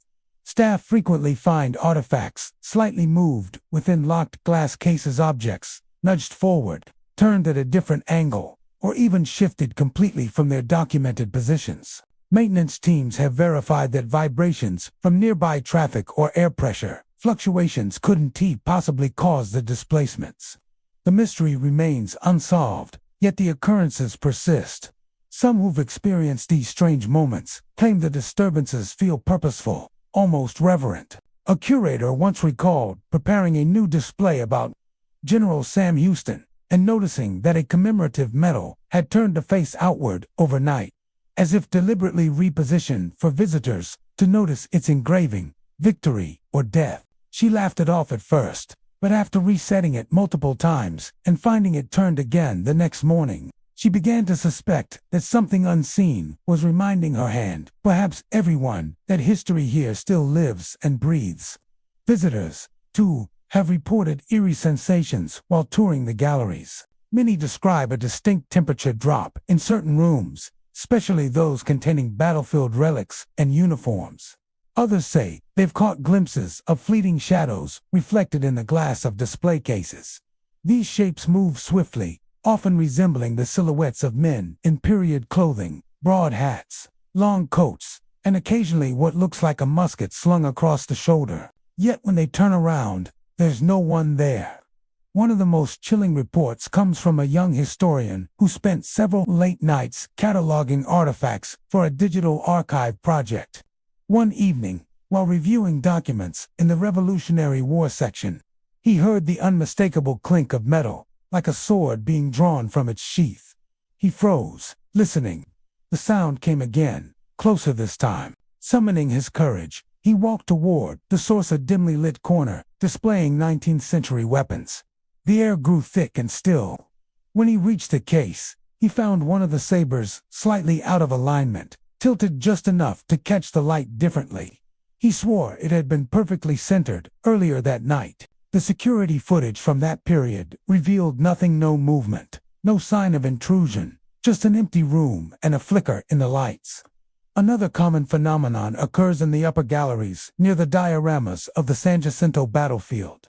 Multiple guests have described hearing what sounds like muffled gunfire or the faint roll of drums in the distance. The museum's sound systems are carefully monitored, and there are no speakers in that part of the exhibit. Even more puzzling is that these auditory events often coincide with sudden drafts of cold air, despite the climate-controlled environment. Staff members have developed a quiet respect for the possibility that the spirits of those who fought and died in the battle might still linger. Some say that these disturbances are not acts of unrest but of remembrance. They believe the soldiers' energies, bound by pride and sacrifice, remain tethered to the artifacts that once defined their lives. A custodian who has worked at the museum for over 20 years once told of locking up after a long day. As he turned off the last light in the main hall, he noticed something odd: the faint smell of gunpowder and smoke drifting through the air.